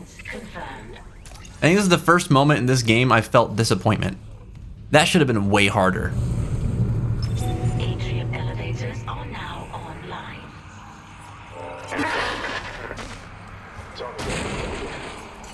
This is mutiny. The marker must be delivered to the church, whatever the cost. God's sakes, Ben, listen to yourself. The Ishimura's in crisis, you've cut us off. By Maritime Law Article 5469, I, Dr. Terrence Kine, hereby declare Captain Benjamin Matthias unfit for duty. Heretic! Hold on. Ben, Whoa. you're not yourself. Let me help you. Traitors, get your hands off me! This is my ship! Oh my god, he's... In the eye, dude! Ben, you saw I was trying to help him. Doctor, you just killed the captain. We have to take you in. I can't. If the others from the church get a hold of me. Oh! Oh! And he was so close. He was so close to relieving the captain from duty, and he murdered him instead. Oh, dude. Unitologists. Not the brightest of the bunch. Definitely like a moment when you unlock the broken boss, but then you play as them and they're mid. Yeah. It was hard for me, but that's probably because I only used the flamethrower on him. Oh yeah, that would make it difficult. He is definitely only weak at specific points on his back. The plasma cutter's overpowered, dude, I'm telling you. It's overpowered. KHF, what's up? Welcome back. Messed up my back, it's in so much pain. Oh my gosh, no. I'm so sorry to hear that. How did you mess up your back? Where's our health at? How's our back? Our back's okay, I guess. Alright, we can upgrade something else. Oh man, that really sucks. Let's get... Still wait on that, I guess. Maybe we can get a suit upgrade. Maybe the duration of stasis. There we go. I like that. Lifting him properly, maybe? Oh no. Yeah, that would do it. Dang, man, what were you doing when you heard it? Were you trying to pick up like a box or something? Reroute power from the mining administration. Okay, that's where we needed to go for some of those rigs. So, all right, it's all working out. Lifting a pineapple box. Oh man. Hey, those can get pretty heavy. Oof.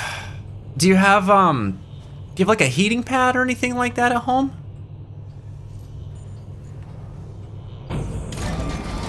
Oh. Oh, that's good. Whatever's on that window, that's good.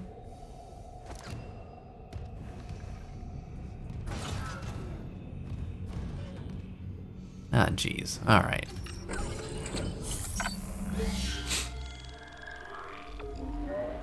We can make a new save file. Plus, I've streamed for 8 hours, and my back was probably stiff. I have ice pack and a heating pad. Oh yeah, oh, the streaming afterwards is definitely not helping it. I was having back problems like all last week, and every time I'd have to stream, I was like, oh my god, please. Like I've got one of them like lumbar pillows that helps for my chair, but oh man, it was killing me. So I can understand, at least a bit of how you're feeling. Wonder if I could get out of bed. That bad. Damn. Yeah, throw the heating pad on your back. That was something that helped me when my back was really, really hurting me like that. It definitely, like, I made a noticeable difference. It didn't keep it from, like, hurting at all, but, like, oh, God. It did provide relief from, like, the amount of hurting, you know? Wow. That guy didn't make it. I love the storage rooms because, wait. Okay. They always have good stuff in here. Give me that. Oh, give me this too. Give me that node. Yes. Okay. Hot shower will help too. Yeah, if she's able to stand up comfortably, which does sound like that's something she's able to do at the moment. Can someone bring you the heating pad so you can just use it while you're in bed?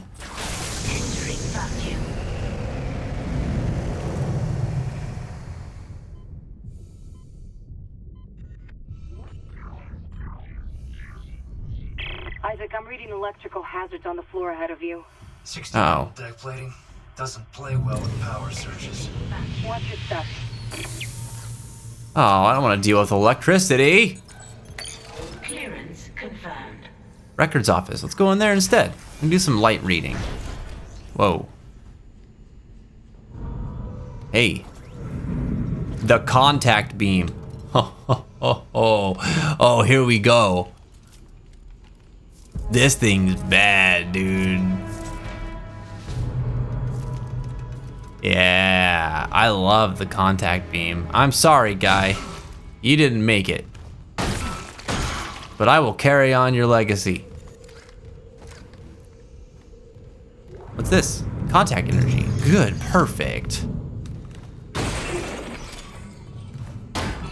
Ah. Flamethrower, okay. Those darn pineapples, man. Those darn pineapples. They're supposed to be delicious and nutritious, not painful.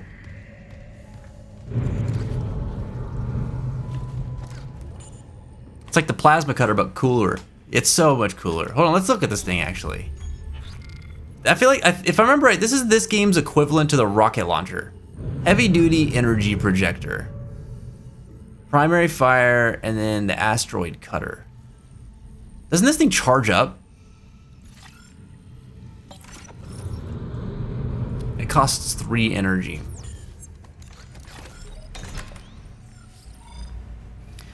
Heavy energy projector that launches a continuous lethal beam. Oh, this is not exactly what I thought. Never mind. Hold on. We'll play around with this next time we fight a big baddie. Oh, hello. You guys just gonna walk to the side?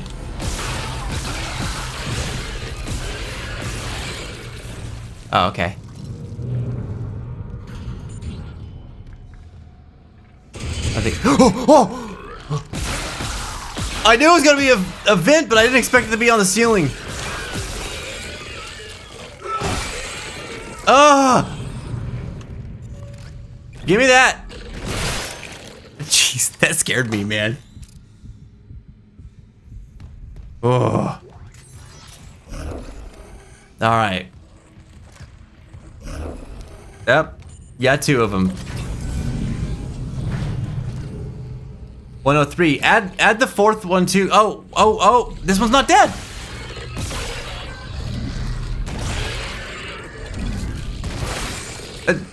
Stop. Stop. Okay. There, that was the one that you counted earlier. I don't think we added the brute. I don't think we added the brute to the kill count.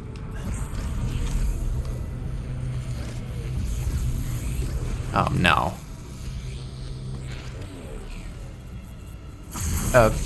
What? Oh! God, the sounds, dude. Oh, dude! Oh my God! You get off of there! How did this happen?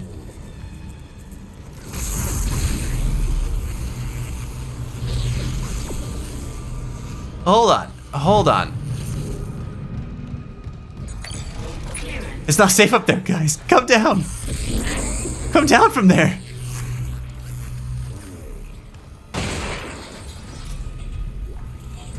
A bronze semiconductor. I tried to stasis him to safety, or kinesis him to safety, but it didn't work. Oh man, I need to come through the VOD after stream and find the ones I missed. I'm trying to think. I don't think you missed any other than that. I think that's the only one we missed.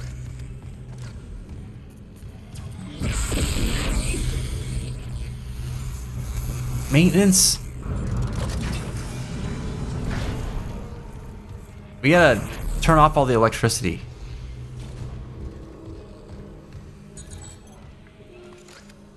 Okay. Cinderlay, answer the question of the day. Vince-a-Rooney. Let me see. Oh yeah.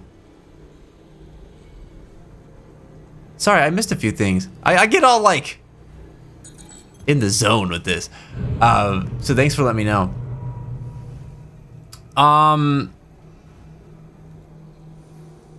Can I...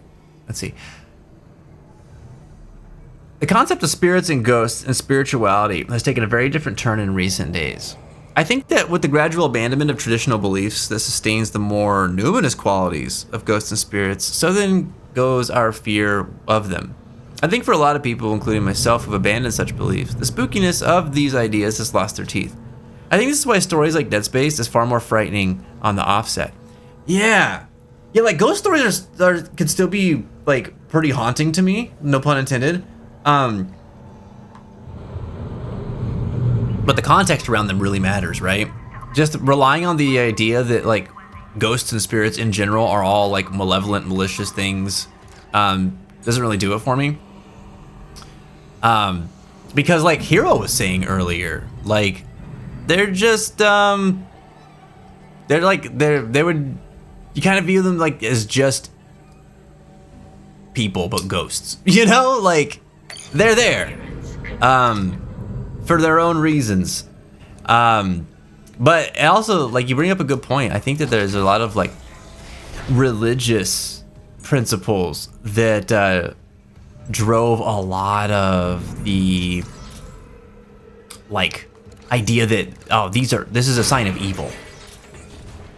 Like ghosts and spirits of people are evil. Ghosts and spirits of the Lord are good, but of people are evil. It's weird, right? Yeah. To those who are wondering, by the way, we're talking about the question of the day. If you type in !QOD, you can see what the question is each day. And we're asking everyone today, what are your thoughts on the existence of spirits, ghosts, and the supernatural? Also, we're at 11:01. We have not died. We survived. We made it. We can pay out channel points here. There you go. Congratulations to everyone who voted yes, that I would survive. You believed in me. I gotta tell you, I really thought the Brute was gonna be something more. I thought that would have been more of a challenge. This game needs to get hard already. All right, congratulations. 3.5K going to Scarlet and Hero. And who else? Can I see that from here? I can't see that from here.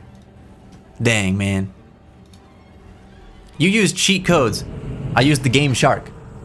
I got it preloaded. Chris never lets me down, man. Not yet. Not yet. No, I will never. I will never. Gotta keep the faith. I've got a ghost of my own. Someone please tell Tony Top stop haunting my restaurant.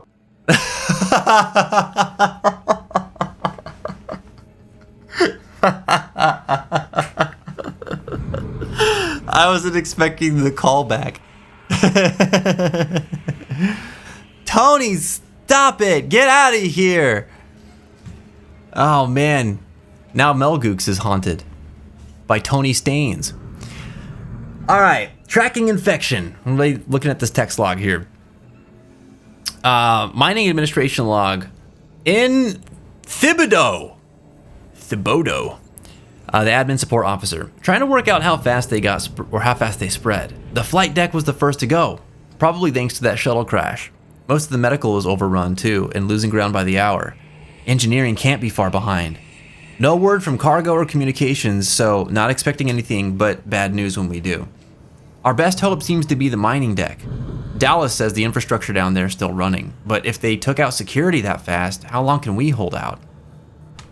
Yeah, the mining deck, huh? Oh boy. Oh boy, what a disaster this whole thing is. For the Brute fight, they really should have added more Necros in the boss arena. Yeah, and there's a fight there later that's pretty overwhelming from my memory, but for some reason I thought they were one and the same. Like I thought it was the Brute and then also a bunch of other Necromorphs at the same time. But no, that must be later. Man, everybody's up here. How did that happen to so many people?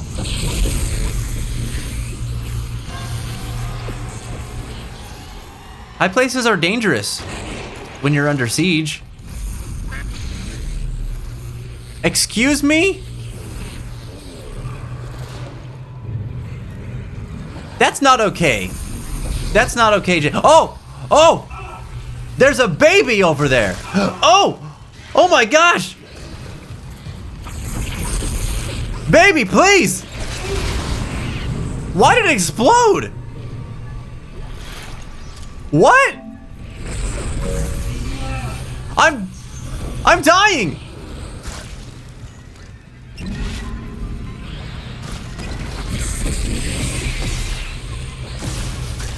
Ah! Stop it!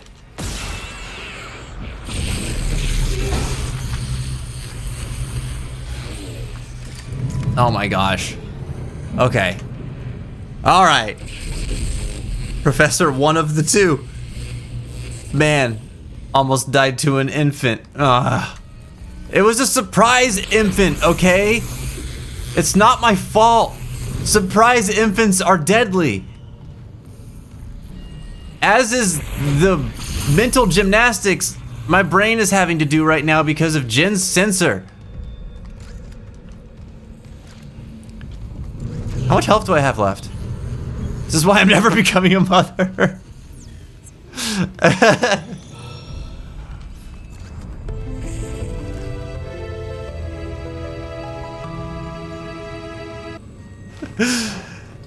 It deserved it, okay? It deserved it. Alien infants are bad. Okay. All right. All right, okay.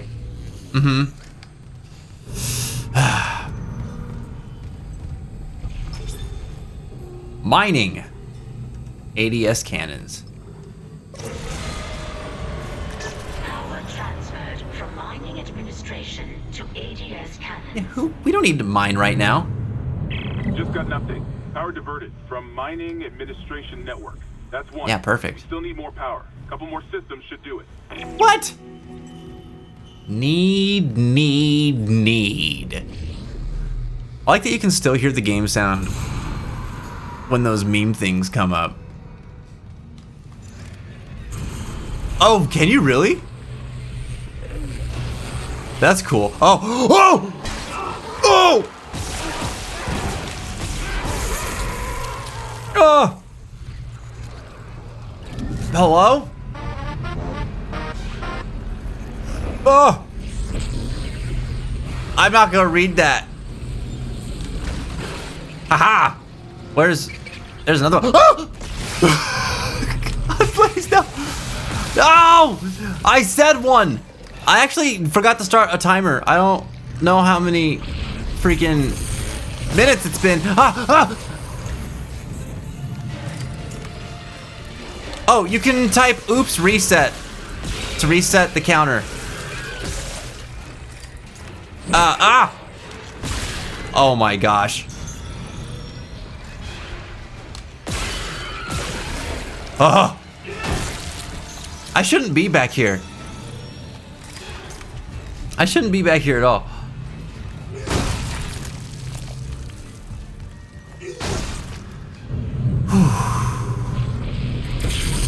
We're good, right? We're good. We're good. Hello?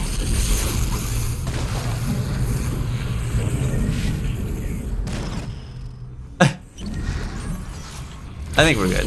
Oh. Is that another thing? All right. You know what it is? This game's giving us a lot of med packs. That's part of our great success here. Hold on, did we go in this? Monitoring. No, we didn't. There's a bench here. Contact energy? Oh, man. Vince pooped his pants. No, he didn't. He did not.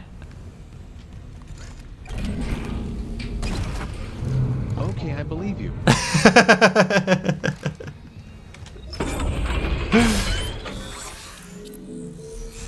It is a blessing, Ghosty.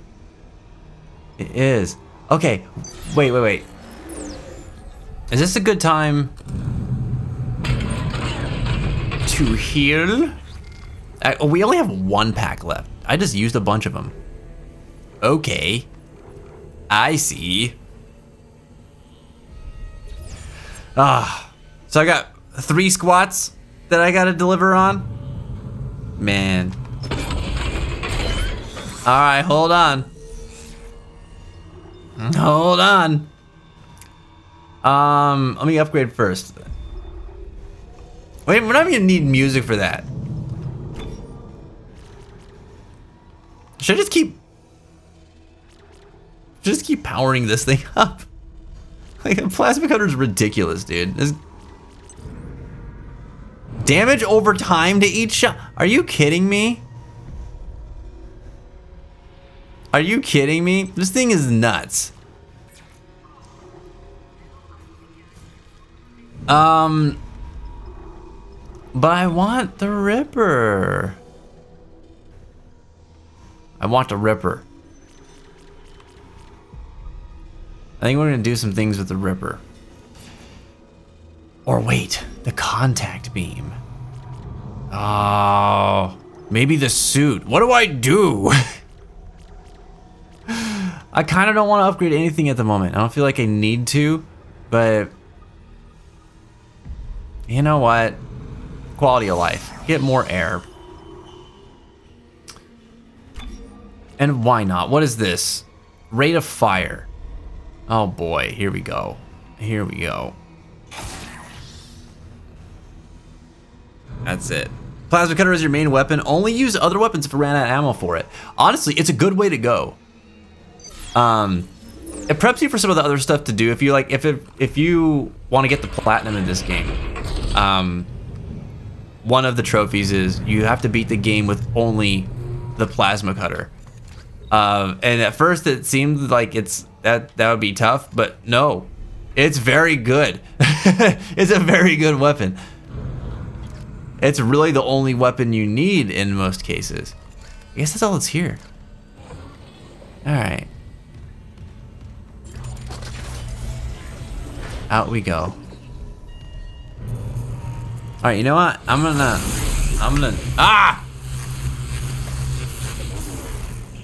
get these squats real quick.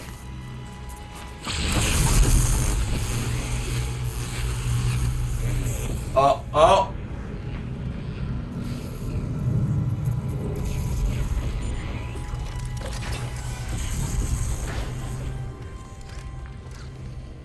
It's a lot harder to see my monitor from back here.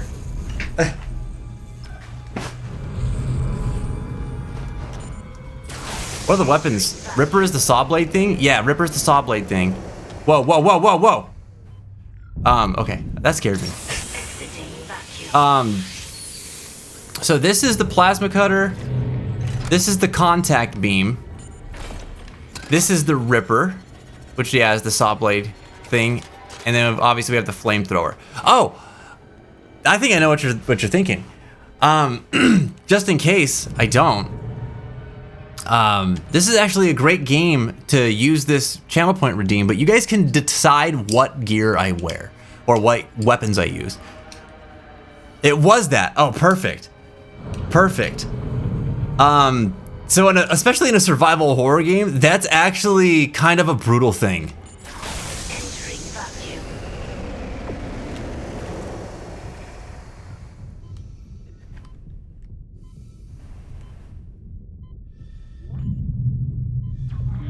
All right, we went there already. Okay. Flamethrower. You don't require me to use the flamethrower? Okay, how long is the timer on that, by the way? 30 minutes. All right, this is very good. You creative folks might be seeing some interesting possibilities here on how you can combine some of this stuff. All right, with that, before I start the timer on this, gosh, I don't know how I'm gonna do that. we need to start a new prediction. So let's see, last one was time-based. What are our kills at right now?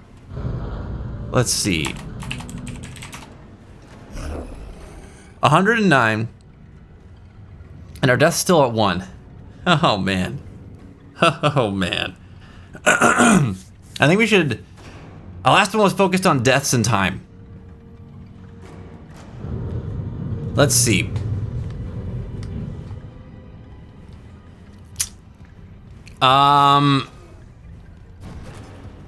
Prediction. That I can... Oh. Yes, flamethrower, the perfect weapon to flame broil my little choky bars. Choky bars. Here's the prediction. That I'll be able to get through the entire 30 minutes using only the flamethrower. Because if I run out of ammo, then I will have to use something else.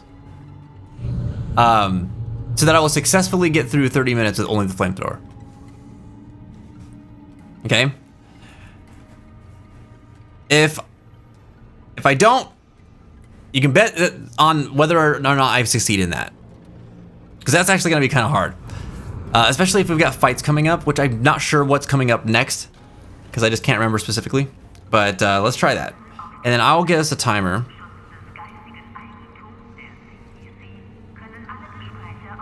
Let's do... Let me set this. Let me set this up real quick. For some reason, I don't have a 30-minute one, and I need to get that going. Let's duplicate this.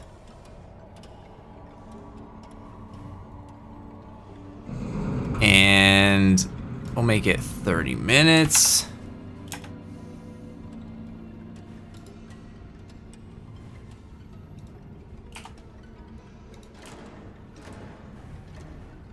There we go. And then it should show up here.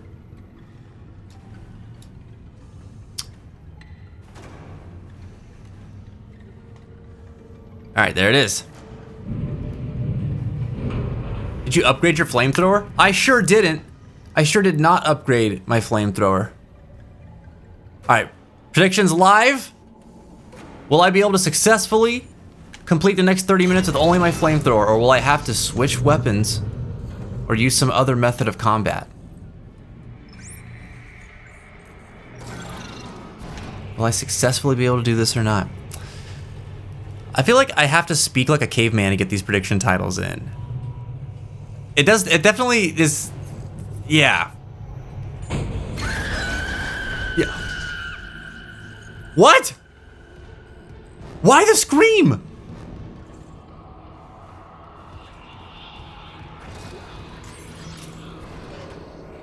Things are getting hairier and hairier. I don't like it. I don't like it. I believe. Oh. Hero believes. I appreciate your belief. I'm nervous. Dame yo, dane nanu yo. That way, okay. What's up, Reggie? Whoa, oh, hello? And it's the, oh! What's that? A recording? Huh. Must be the marker they dug up. So it is the same. That marker. That's the symbol of the Church of Unitology. Didn't take you for a believer, Isaac. My mother was. But if they found this on some alien planet, what does that mean? That Unitology's onto something? Unitology's full of shit. Forget it. Huh. Daniels said that maybe Unitology is onto something? Nah, Daniels is sus. I think Daniels is the most sus.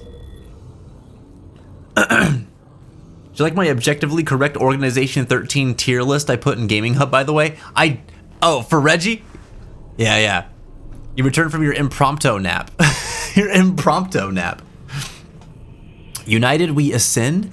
Is Unitology a new hope or just another scam? By Carrie Van Otken. If you've been living on Mars for the past 200 years, you might have missed the fastest growing religious movement in history.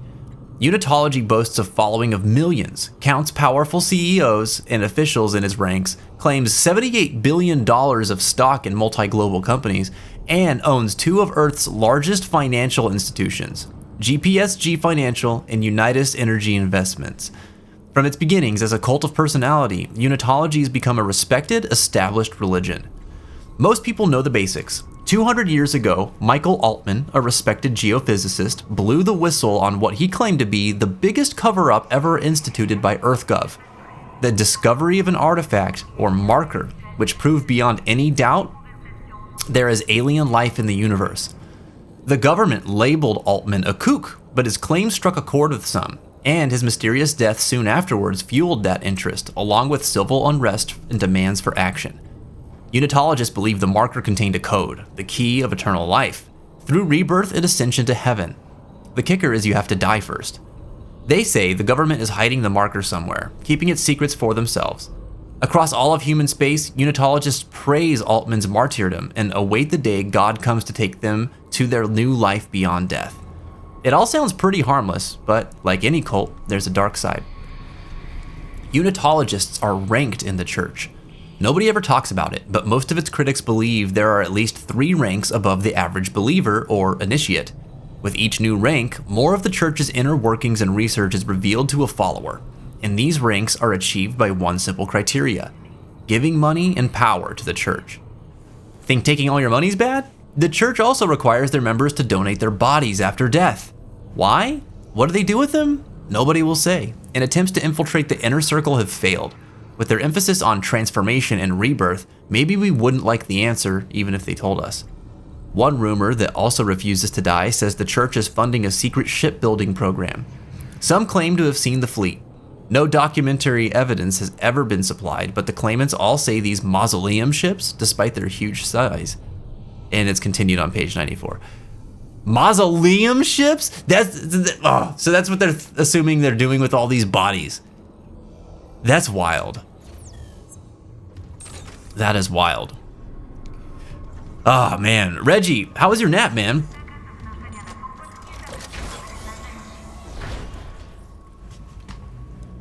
Okay. Daniels is for sure a Unitologist, right? Right? Are we all on the same page there, chat?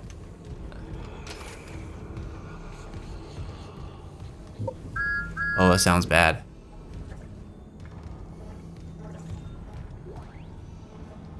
Reggie did a compliment train. Can I just say how much I appreciate that we as a community, people who don't talk regularly, end up bonding over a shared thing that I adore so much? You can say that. You can.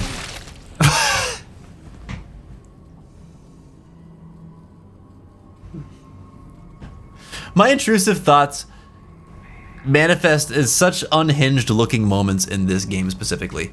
I'm sorry. But yes, you can say that. I always think that it's very cool. And it's not just things that you love, it's things that so many people love. Like, people share, like when they really are like, I love this thing, and they have other people to talk about it with. I think it's amazing. And it happens again and again and again with different people. It's really cool though, whenever we have that shared niche, you know? Yeah, like the Battle Network thing. I think is awesome. It's been cool for me too, because I get to see like how many more people are Battle Network fans that I didn't know were Battle Network fans before. Oh, this is the same room. Whoops. Because that's like, it is a fairly niche series. We can't get in there, dude. I want to get in there so bad. All right. You gotta go this way. Can't wait for only one Necker to show up in these 30 minutes. I don't think you have to worry about that. I think there's gonna be some here. Give me more flamethrower ammo, please. Oh! Oh! Wow. Babies are so stupid. Can you believe that? Ah! Get out of my face! Whew, jeez. This is cheating, shake my head. I didn't have to do a thing. I didn't have to do a thing. It died on its own.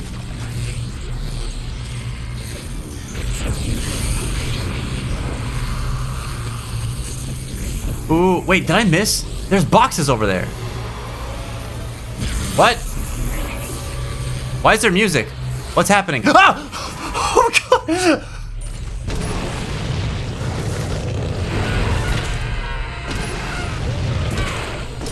I hated that. I hated that.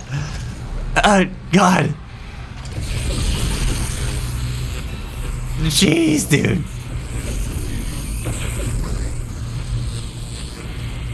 Uh-oh. Wait, how am I supposed to...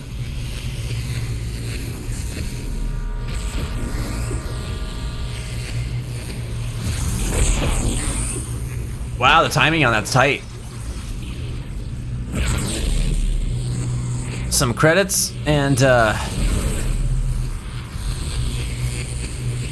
med kit. Was it worth it? It was worth it. Okay. Oh, hey. Dang, you guys all just... Wow. They all unalived themselves over here. They make my job easy. I love it. I love it. Okay. Babies are so stupid. You can add that quote. You can add that quote. I think you can add that quote, Reggie. Exclamation point, add quote. ADDQUOTE, all one string. Oh my God! What? Ow! Oh, I don't know about this. I don't know about this. I need you. Ow! I'm gonna die. Please. I can't do this with the flamethrower. Oh! Oh!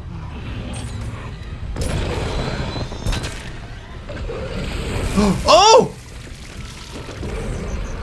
Oh no! Uh-oh. Uh-oh. Sir?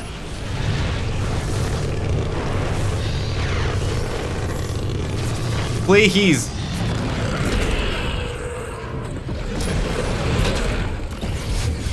Oh my God.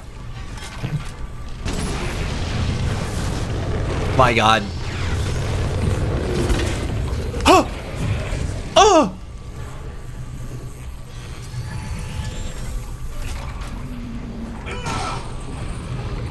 Oh! Is he almost dead? Is he almost dead? Don't spit. Spitting is rude. Oh my God, I wasn't expecting a brute. I wasn't expecting a brute.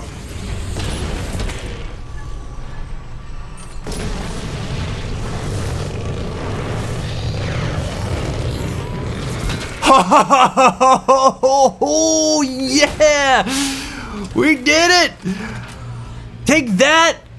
Oh! Whoa! That was so close. I'm so near death. Oh my gosh. What did this drop? Credits. Oh. Oh man.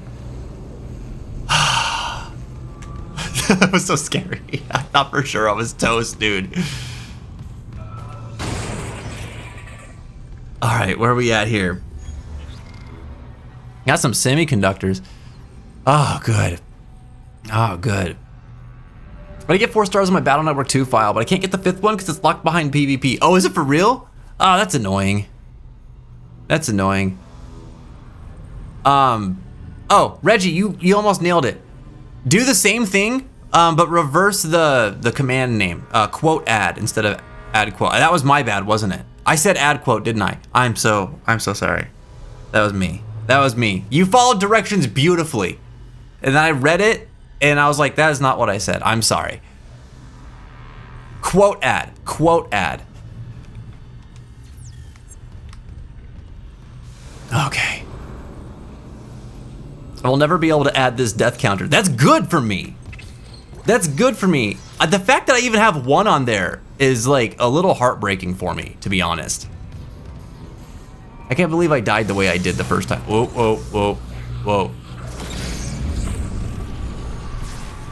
Need to calm down. Need to calm down. Oof. All right, there we go. Okay, You know, I'm seeing a power reroute from the electrical systems. Just watch the outlets. The grid's unstable. That's 2. One more system and we'll have power for the ADS. all right, we still got ammo for this flamethrower. Surely a necro will jump out at you and kill you. No way, man. No way. I will survive, Ghosty. I will survive. Oh boy. I'm lost. This is a maze.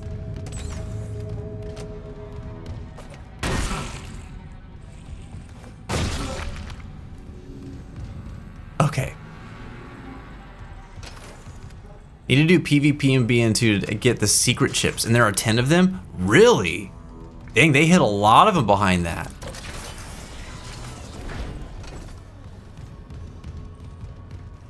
Does it matter how well you do in PvP?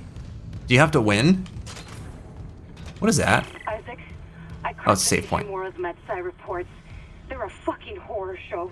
These things mold any dead tissue into a new form. One kind infects corpses, and the rest... Make more corpses to infect. That organic shit on Yeah. the wall, that's dead tissue too. The crew thought it was a habitat changer. Ugh. Isaac, I'm gonna run some diagnostics. I think that stuff's spreading. These things are bad, okay? You want to hang out in a room where all the walls are your dead friends? If your answer is yes, join the crew of the USG Ishimura. That is the wrong way to go.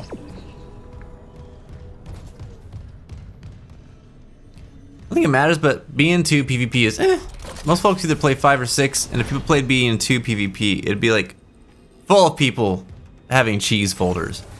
That's what I remember of Battle Network PvP in general.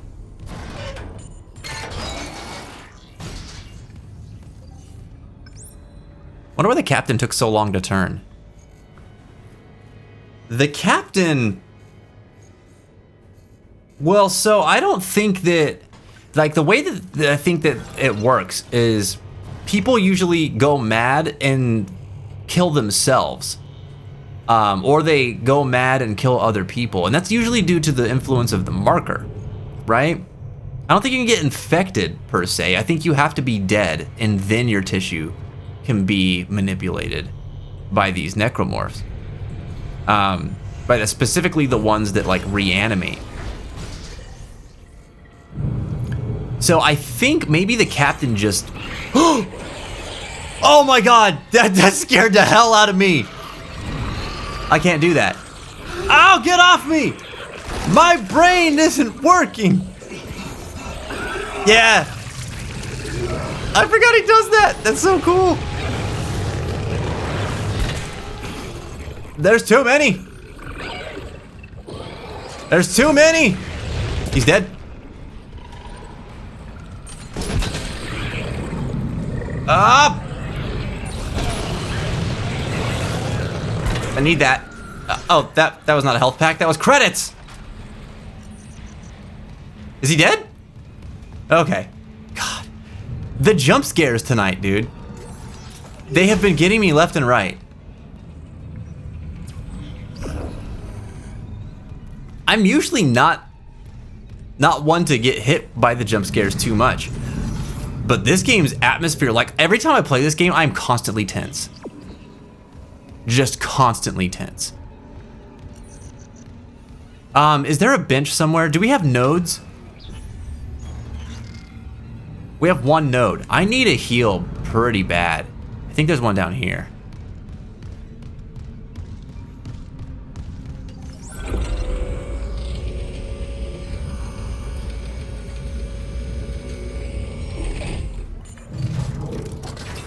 Hammond, I'm coming to hang out with you prematurely, okay?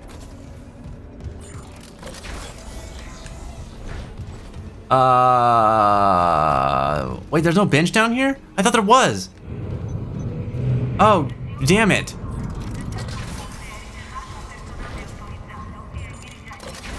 Well, where's the other bench?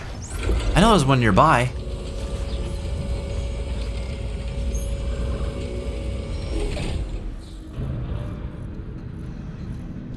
Security room, what was the bench? That's the bench. Okay. It's right there. This way. Battle Network 1 PvP, don't even want to try. If you get that one stage with the block, someone could push Anubis behind to interrupt you from playing chips with the interrupt chips. Well, that's annoying. That's super annoying. Okay. Give me a p. Thank you. Feels good. Back to full.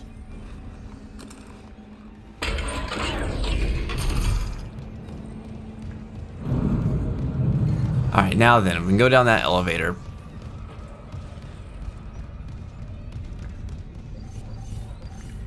Here we go. Oh, Hero, did you hear that they're starting to do updates again on Dragon Ball FighterZ? I'm actually pretty excited to check it out. Whoa. That guy's alive! Make us whole again. He's gone? Oh no. Oh no. Oh god. Elizabeth, it's Jacob. I came to the bridge looking for you, but it is completely fucked. I'm not sticking Jacob around got far, if whoever man. did it comes back, and neither should you. It looks like the admin staff went to the mining deck to meet up with the other survivors. I'll head there too. If you aren't with them, I'll find a way to contact you. I promise. Oh man, so okay, Jacob's, he's doing a better job than I thought. He is the Isaac Clarke doppelganger, because he's like doing the same thing we are. He's sorting through all this mess and then also trying to find his girlfriend.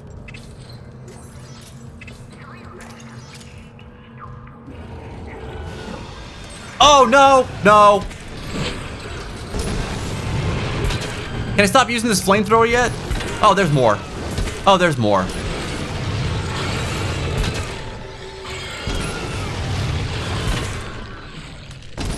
Die, please. Please, please. Okay. Ooh.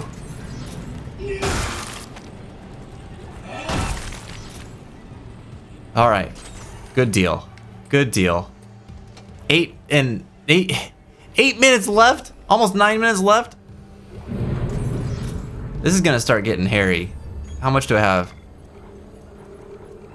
Okay, I got 66 units of fuel left.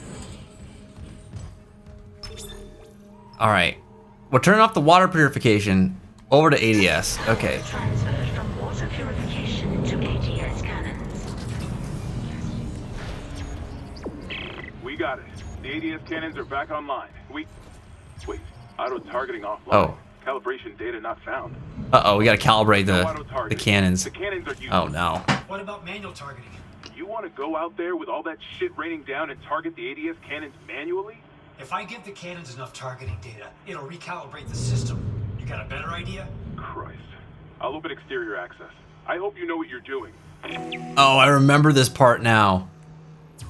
Yeah, oh, this is one of those moments that when you're playing in hardcore mode, this is one of the moments that can break you. Because you fail this and you die. And it's like so easy to fail this.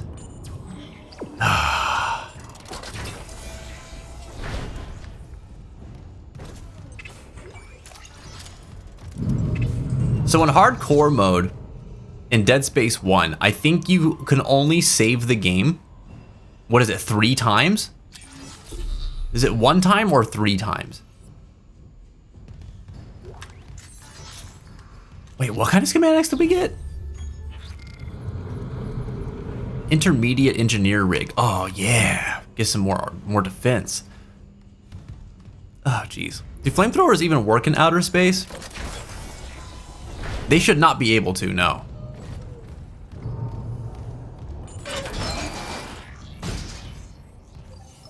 You can save 3 times, but once you die, you either abandon the save or go down to hard mode. Yeah. Yeah. So that you would learn the game where it's like, okay, there are periods, like you'd understand the pacing of the game a lot through hardcore mode. Because there are periods where you want to save, and there are periods where you don't want to save. I'll sink a few of the ADS cannons to one of my tools. I target an asteroid, the cannons take it out, and I recalibrate the system. We're out of options. Do it. Do it. Alright, here we go. Request retrieved.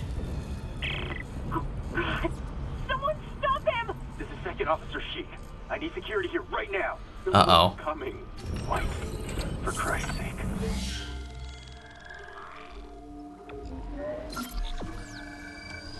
Hoo. Step away from the controls. We need our first officer. Captain Matthias is dead. The captain's dead? Vincent's security team is dead? Who's left? Step away from the airlock. Uh-oh. That's an order. Who's left, Sheik? A crew full of uni fanatics? Eckhart screwed us good, didn't he? If a CEC director could go that bad, maybe the whole company's rotten to the core. Just like Aegis 7. You think CEC won't send a rescue team for their precious planet cracker? Think white. We just need to hold on. Yes. Oh man. Probably should. Goddamn fool! Steal it! Steal the airlock now!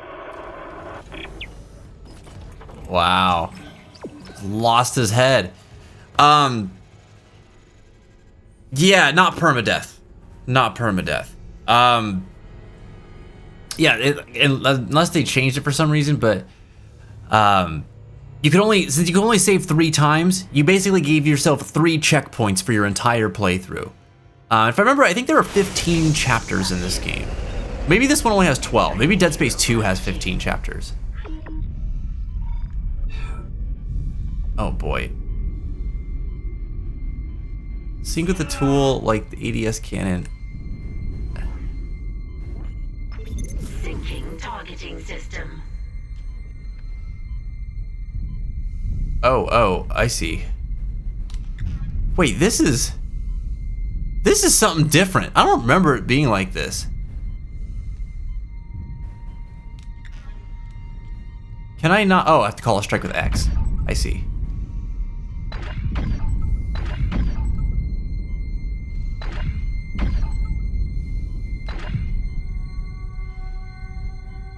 Ah.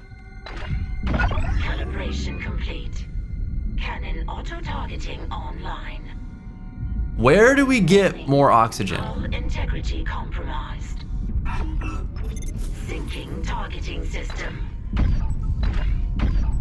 Missed that.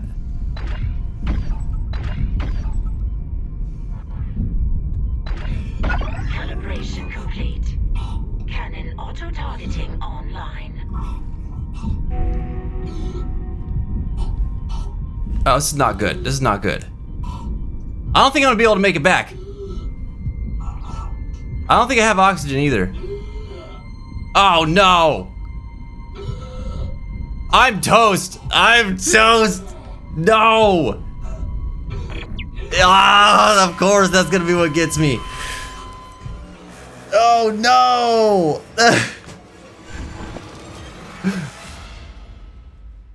Dang.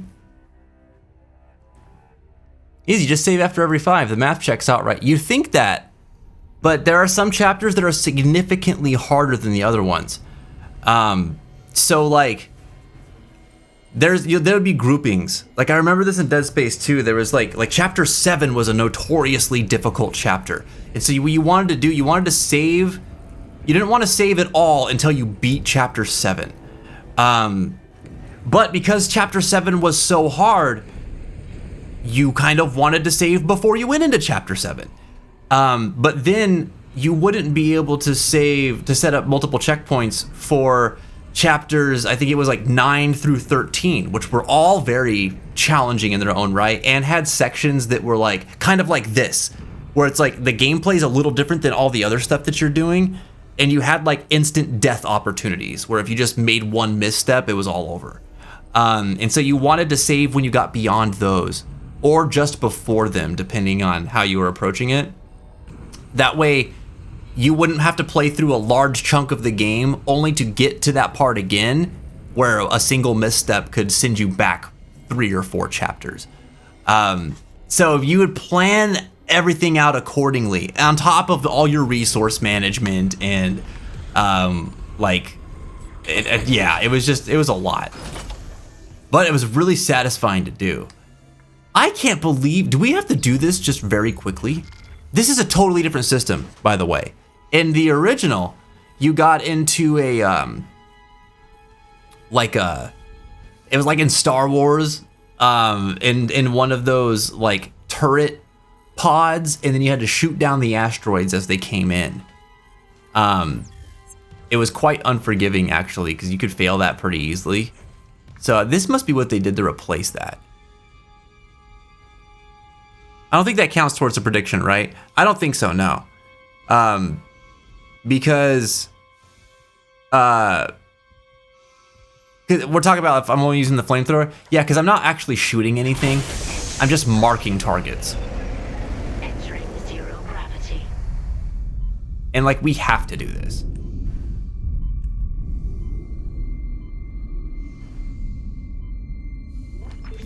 Syncing targeting system.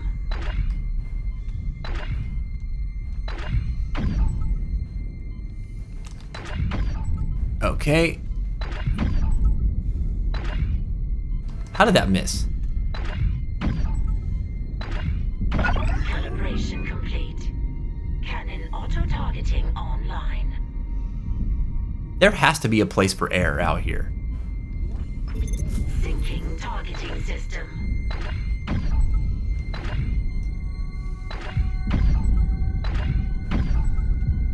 Warning. Hull integrity compromised. Calibration complete. Cannon auto-targeting online. Oh, it was right there. It was right there. Are you kidding me? Ah! I can't. Oh, man. I can only use my flamethrower. I can't shoot these guys. I have to just avoid them.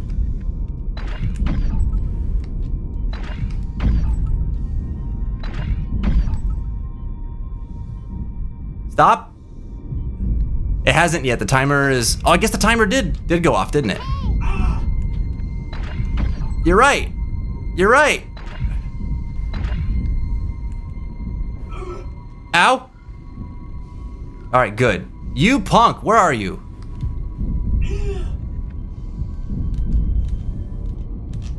Stop.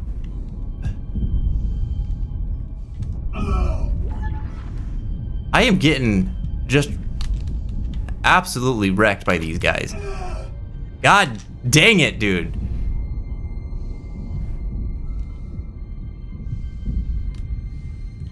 Stupid little baby guys. Okay, anyway, back to business. Data migration complete. ADS recalibrated. Auto-targeting systems enabled. Great, let's get out of here. They're back. The ADS cannon. I can't believe I let myself die in this section. Look, there was air there too. How did this... Yourself inside, Isaac. I think I figured out our next move. Horrible. Horrible and stupid and silly.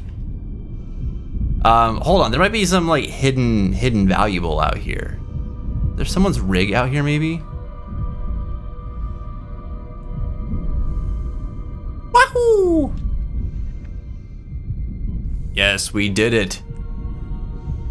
So we can pay out the points if we haven't done that already. Who won? Who won? Oh, look.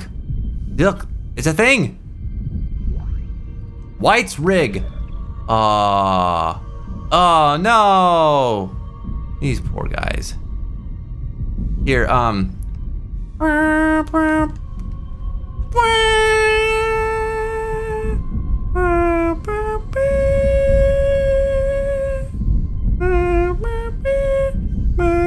oh, it kind of like lost its momentum.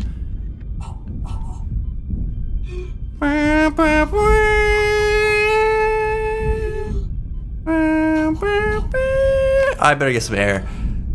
Thank you for your rig. He's flying. I can't believe there's only one. There was 2 people here, but it's fine.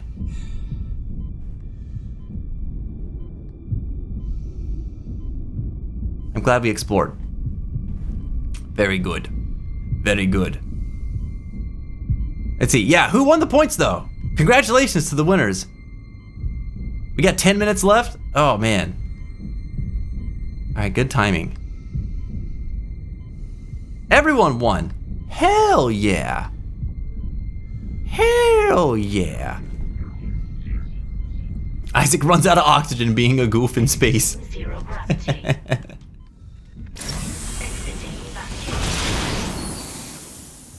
That's right. This game is so scary, but also so goofy at the same time. One of the things I love about it. All right. We did it. I think we saved ourselves from obliteration. Aki, can you do me a solid? Can you look to see who's online for a raid right now? Hammond, I just intercepted a transmission. We finished chapter 4. Someone's down there? See what you make of this. This is Senior Medical Officer Nicole Brennan. Hello? Medical is a sanctuary. All survivors, please join us. What? I'm going back to medical. Makes sense. I'll head to the crew deck and look for survivors from the bridge. I'll be in touch. The crew deck. Wonder if you know something we don't. I think you need to stop sowing chaos, Daniels. That video looked weird though, didn't it? Didn't it look manipulated? Playing with poor Isaac's heart here. Ah! What? No, little weird things. Little weird things, little squid guy. That's new.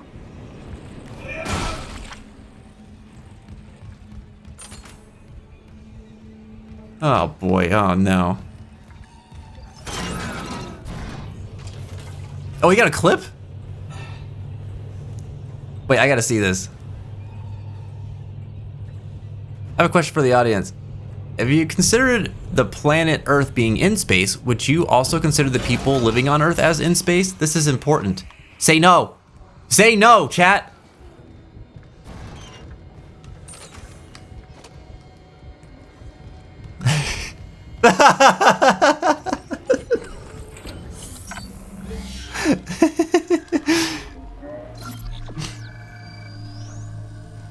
Lethal devotion. So we gotta return to the medical deck. So we gotta find our girlfriend. That is the goal. Although I don't think we have time to find our girlfriend.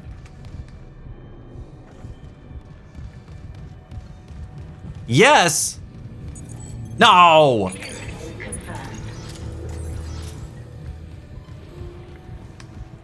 No. I'm putting it as a viewer QOD. That's a This is a very good idea, actually. Ow! Oh my god!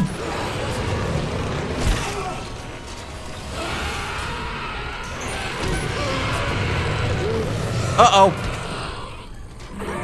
Are you serious? They burned to death as they were sprinting at me. That's horrifying. I thought I was super dead. Oh my god. Oh my god. Okay, we don't have time to do more. I have to go back and save. I have to go back and save. Super symmetry tether for the contact beam. All right. I'm sorry, but we gotta buy the suit first. That takes precedent over all else. Inventory capacity 22 slots and provides 10% armor. Yup, we need that. We need that. Would you guys rather have infinite bacon but no games? Or games, infinite games, but no more game? Wait, what?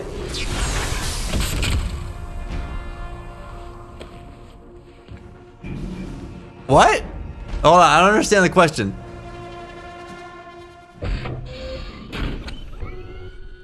Oh, but no more bacon at the end. I'd give up bacon in a heartbeat, if that's the case. In a heartbeat. I like bacon a lot.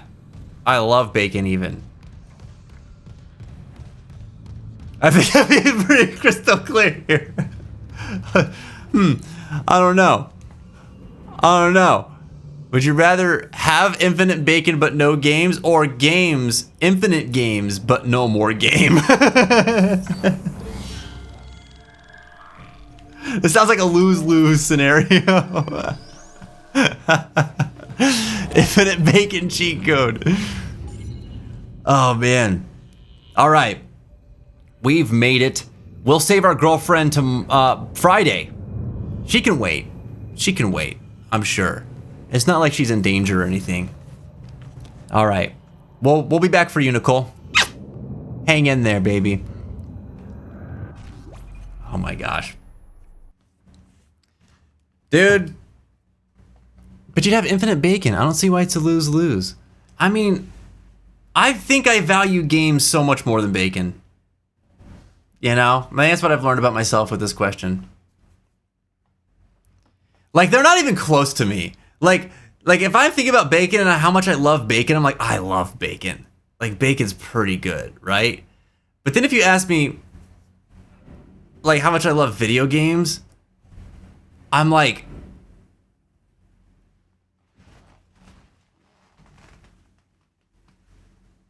you know, like,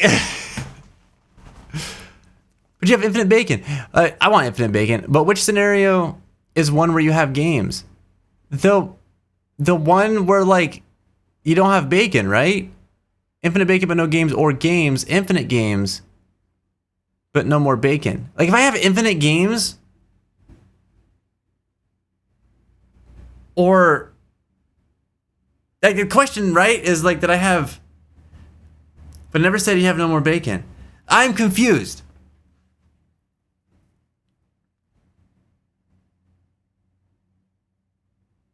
Wait, this isn't a trade-off at all, is it?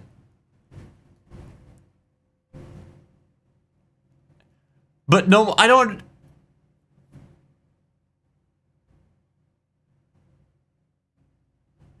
This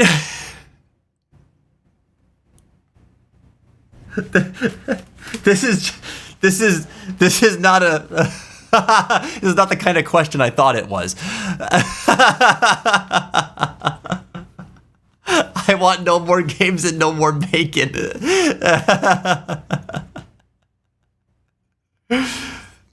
Why would I want infinite games but no game? Like, does that mean I can't play games? I can have all the games in the world, but I can't play them? Is that what that means? But you have infinite games. No game, no risk. Oh, I see. Yeah, I'd do that too. Yeah. I could give up my Riz for games. For sure. Mostly on account of I have none anyway. So I'm not really giving anything up. You know? I'm confused by my own question, don't worry. Well, as long as there's more than one of us, you know? But I'm picking the bacon because that's the obvious answer. I feel like you thrive on bacon. You thrive on bacon.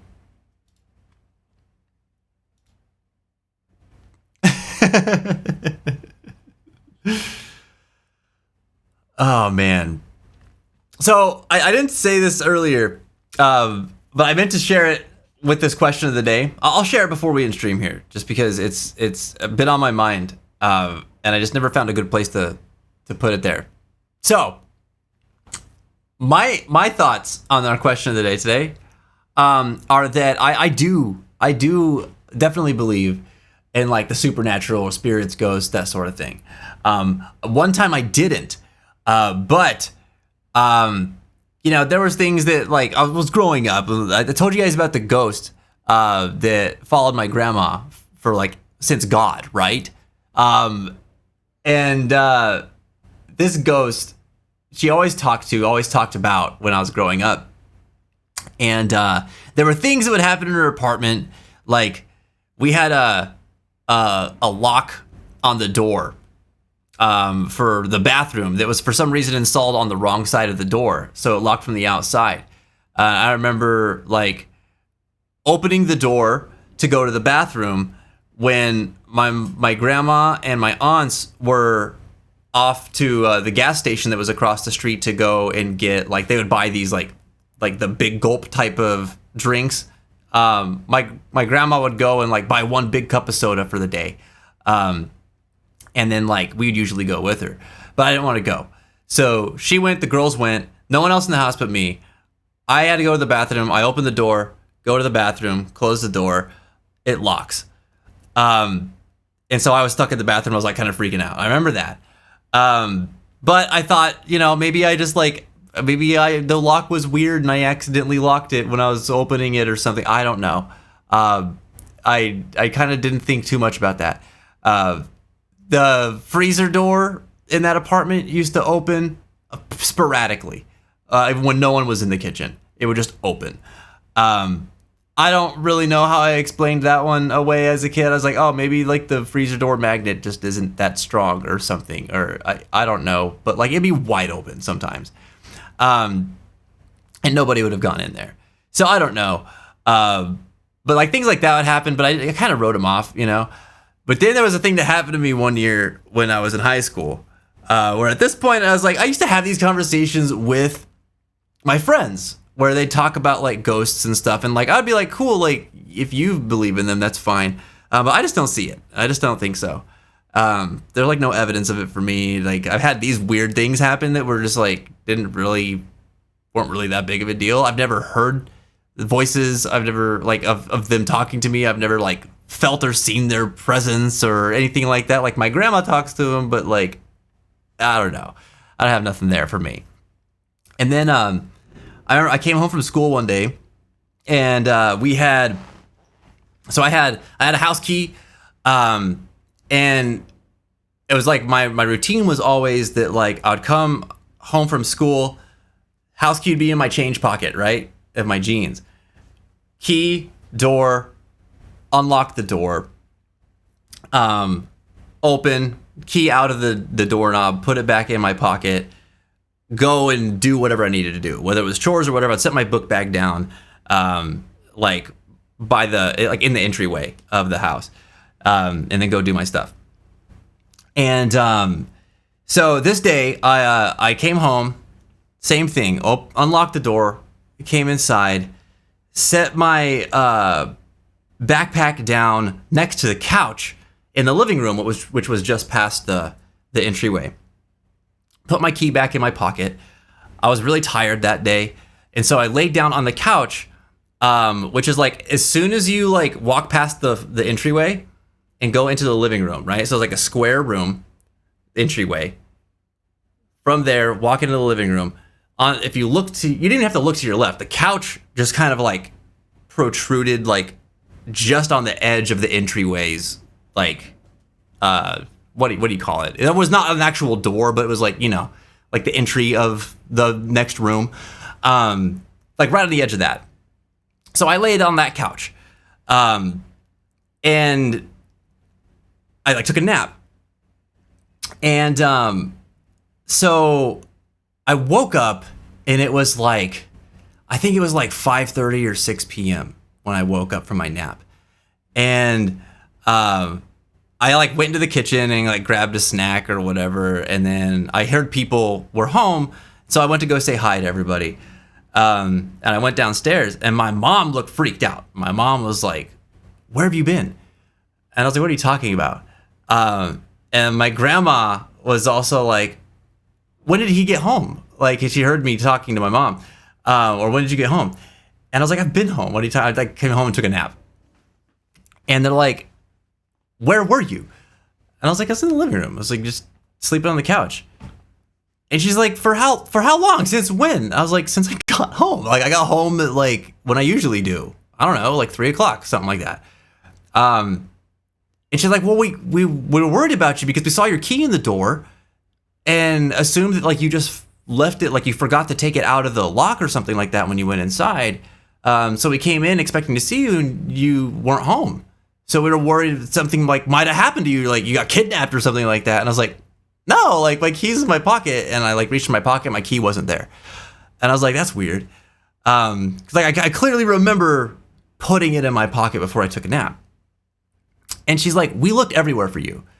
She said, we looked in your room, we looked in the living room, we looked upstairs, we looked in Sherry's room, we looked in Grandma's room, we looked everywhere. We went in the backyard. I used to like to hang out on the roof because, you know, I was a teenager. And she's like, "We put the ladder out, like we went to go look for you. Maybe you were up there." Like, "No, you weren't anywhere." "What do you mean? You've been sleeping in the living room the whole time?" I was like, "Yeah." And they're like, "You weren't there." And I was like, "Maybe you just didn't see me." I was like, "There's no way." She's like, "There's no way we didn't see you when we were walking. We were standing in the room looking around. You were not on the couch." And I was like, "I was definitely there." That's where I went to sleep and that's where I woke up. But apparently I was not there. So to this day, I still have not really been able to explain that one. The key, maybe I misremembered and I did leave it in the lock. But the me not being able to be seen doesn't make sense to me. And so I don't know what that is. I don't know what that means or why that happened.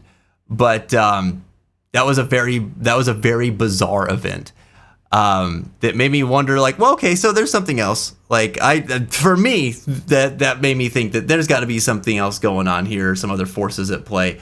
I don't know what they are, what it is. I don't know what the hell happened to me or what, but like I was not there somehow for some reason for a period of time, because there were multiple people who were here who should have been able to see me that could not for some reason. So I don't know. Make of that what you will. But that was the thing that made me be like, okay, maybe there could be something else going on. I don't remember how it was explained to me. Like somebody said something, like I talked to my friend at school about it and that was like into that stuff. And they were like, "Oh yeah, you got like whisked off to another like plane temporarily or something. Like you drifted." I think they said you drifted. And I was like, what does that mean? And I still don't really understand it. I never looked into it or anything like that. But I don't know. Like it sounded far-fetched to me, but like I couldn't disprove it either. So I don't know. But I was like, there's definitely some more stuff going on in the world than I can see. And I've always felt energy and things like that from like different environments, especially as it related to like, you know, people who had died or like the stories or wills that I'd heard about places or people that resided in places I had been, sometimes even after the fact, where, you know, it wasn't like I walked into a place and felt a thing because I knew someone lived here. It was like I heard the story later and I was like, oh, that makes sense with how I felt. That sort of stuff. So I don't know. Can I prove any of it? Sure can. Can I apply a scientific method to it? No. But that's kind of the fun of this stuff, I guess. It's weird. Jen's convinced that my family just lost their eyeballs and were not able to, didn't realize that I was there. See, they just missed me. They just missed me. They looked around, they were panicked, and they just didn't realize that I was on the couch. Who knows? Who knows?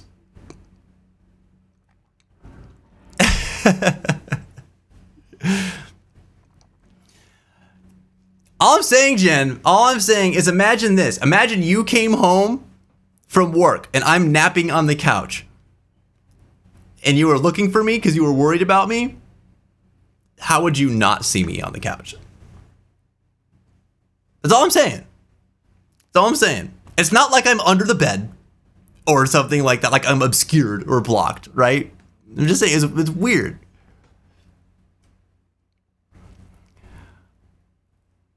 Your browser's laggy tonight? Oh no. You and Sadistic and... Well, Mashi's always got the lag going on. But that's more his connection than anything else. But we also live in a 2-bedroom apartment and not a house. But still, there's only so many rooms. The room that I was in was smaller than our entire living room.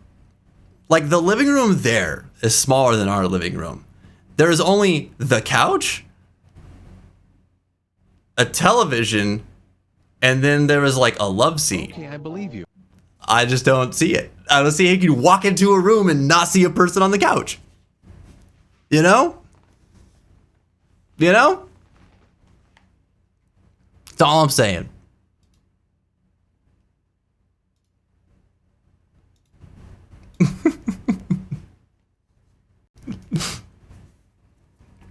All right.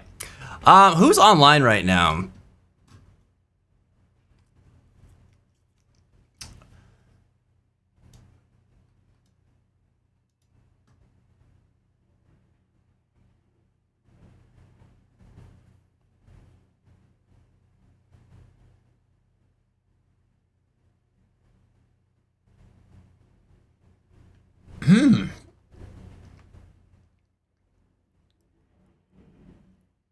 There's not a ton of folks on this evening.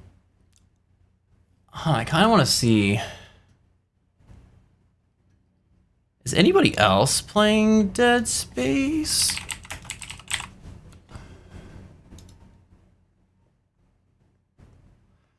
Rob is on. He's playing Alan Wake 2. Yeah, maybe we should go... Maybe we should go see what's up with Rob. We got a small group tonight. We can bring him by there. Oh, wait. Oh, no, it's not the weekend. I was like, maybe he's doing music, but he's definitely not going to be doing music tonight.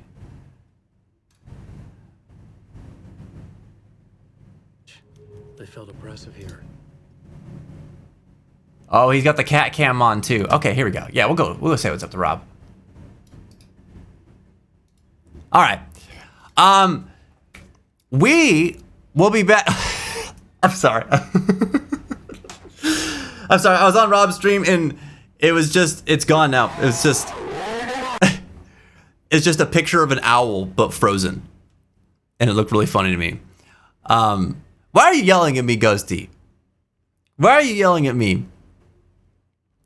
All right. We're going to rate Rob Strange McNamara. And this is a good buddy of mine. I met him at TwitchCon like 2016 actually, 2016. He was really nice to me. He offered me pizza, and I got to know him. I found out that he and I share a hometown. We're both from Albuquerque, so that was really cool to know. Well, he's from Rio Rancho, but it's basically Albuquerque. But anyway, he's really chill. He's really nice. He's got a cute cat. He's playing a spooky game. So we're going to go show him some support tonight. Raid messages there for you in the chat. The first one is for everyone. The second one is for subs. Grab the one that makes sense for you. And of course, if you have not upped your social link game, check out the links that we have in the chat for Blue Sky, TikTok, and other social media platforms there. Come follow me. I post weird stuff. It's kind of random, honestly. But I'll see you guys on Friday. We'll be live again. And we're playing more Dead Space Remake. We'll have a new question of the day. And we'll have new folks to support the beginning of the show. I look forward to seeing you then. I hope you guys keep your heads up and your hearts strong. Have a great rest of your night. Because it takes my browser once of Final Fantasy VII Remake Part 3 announcement to load stuff. Oh no. That's the devil. I'm sorry for you. All right. I hope it gets better by the end of the day or end of the night. Have a great night, everybody. Let's get to raiding. Take care.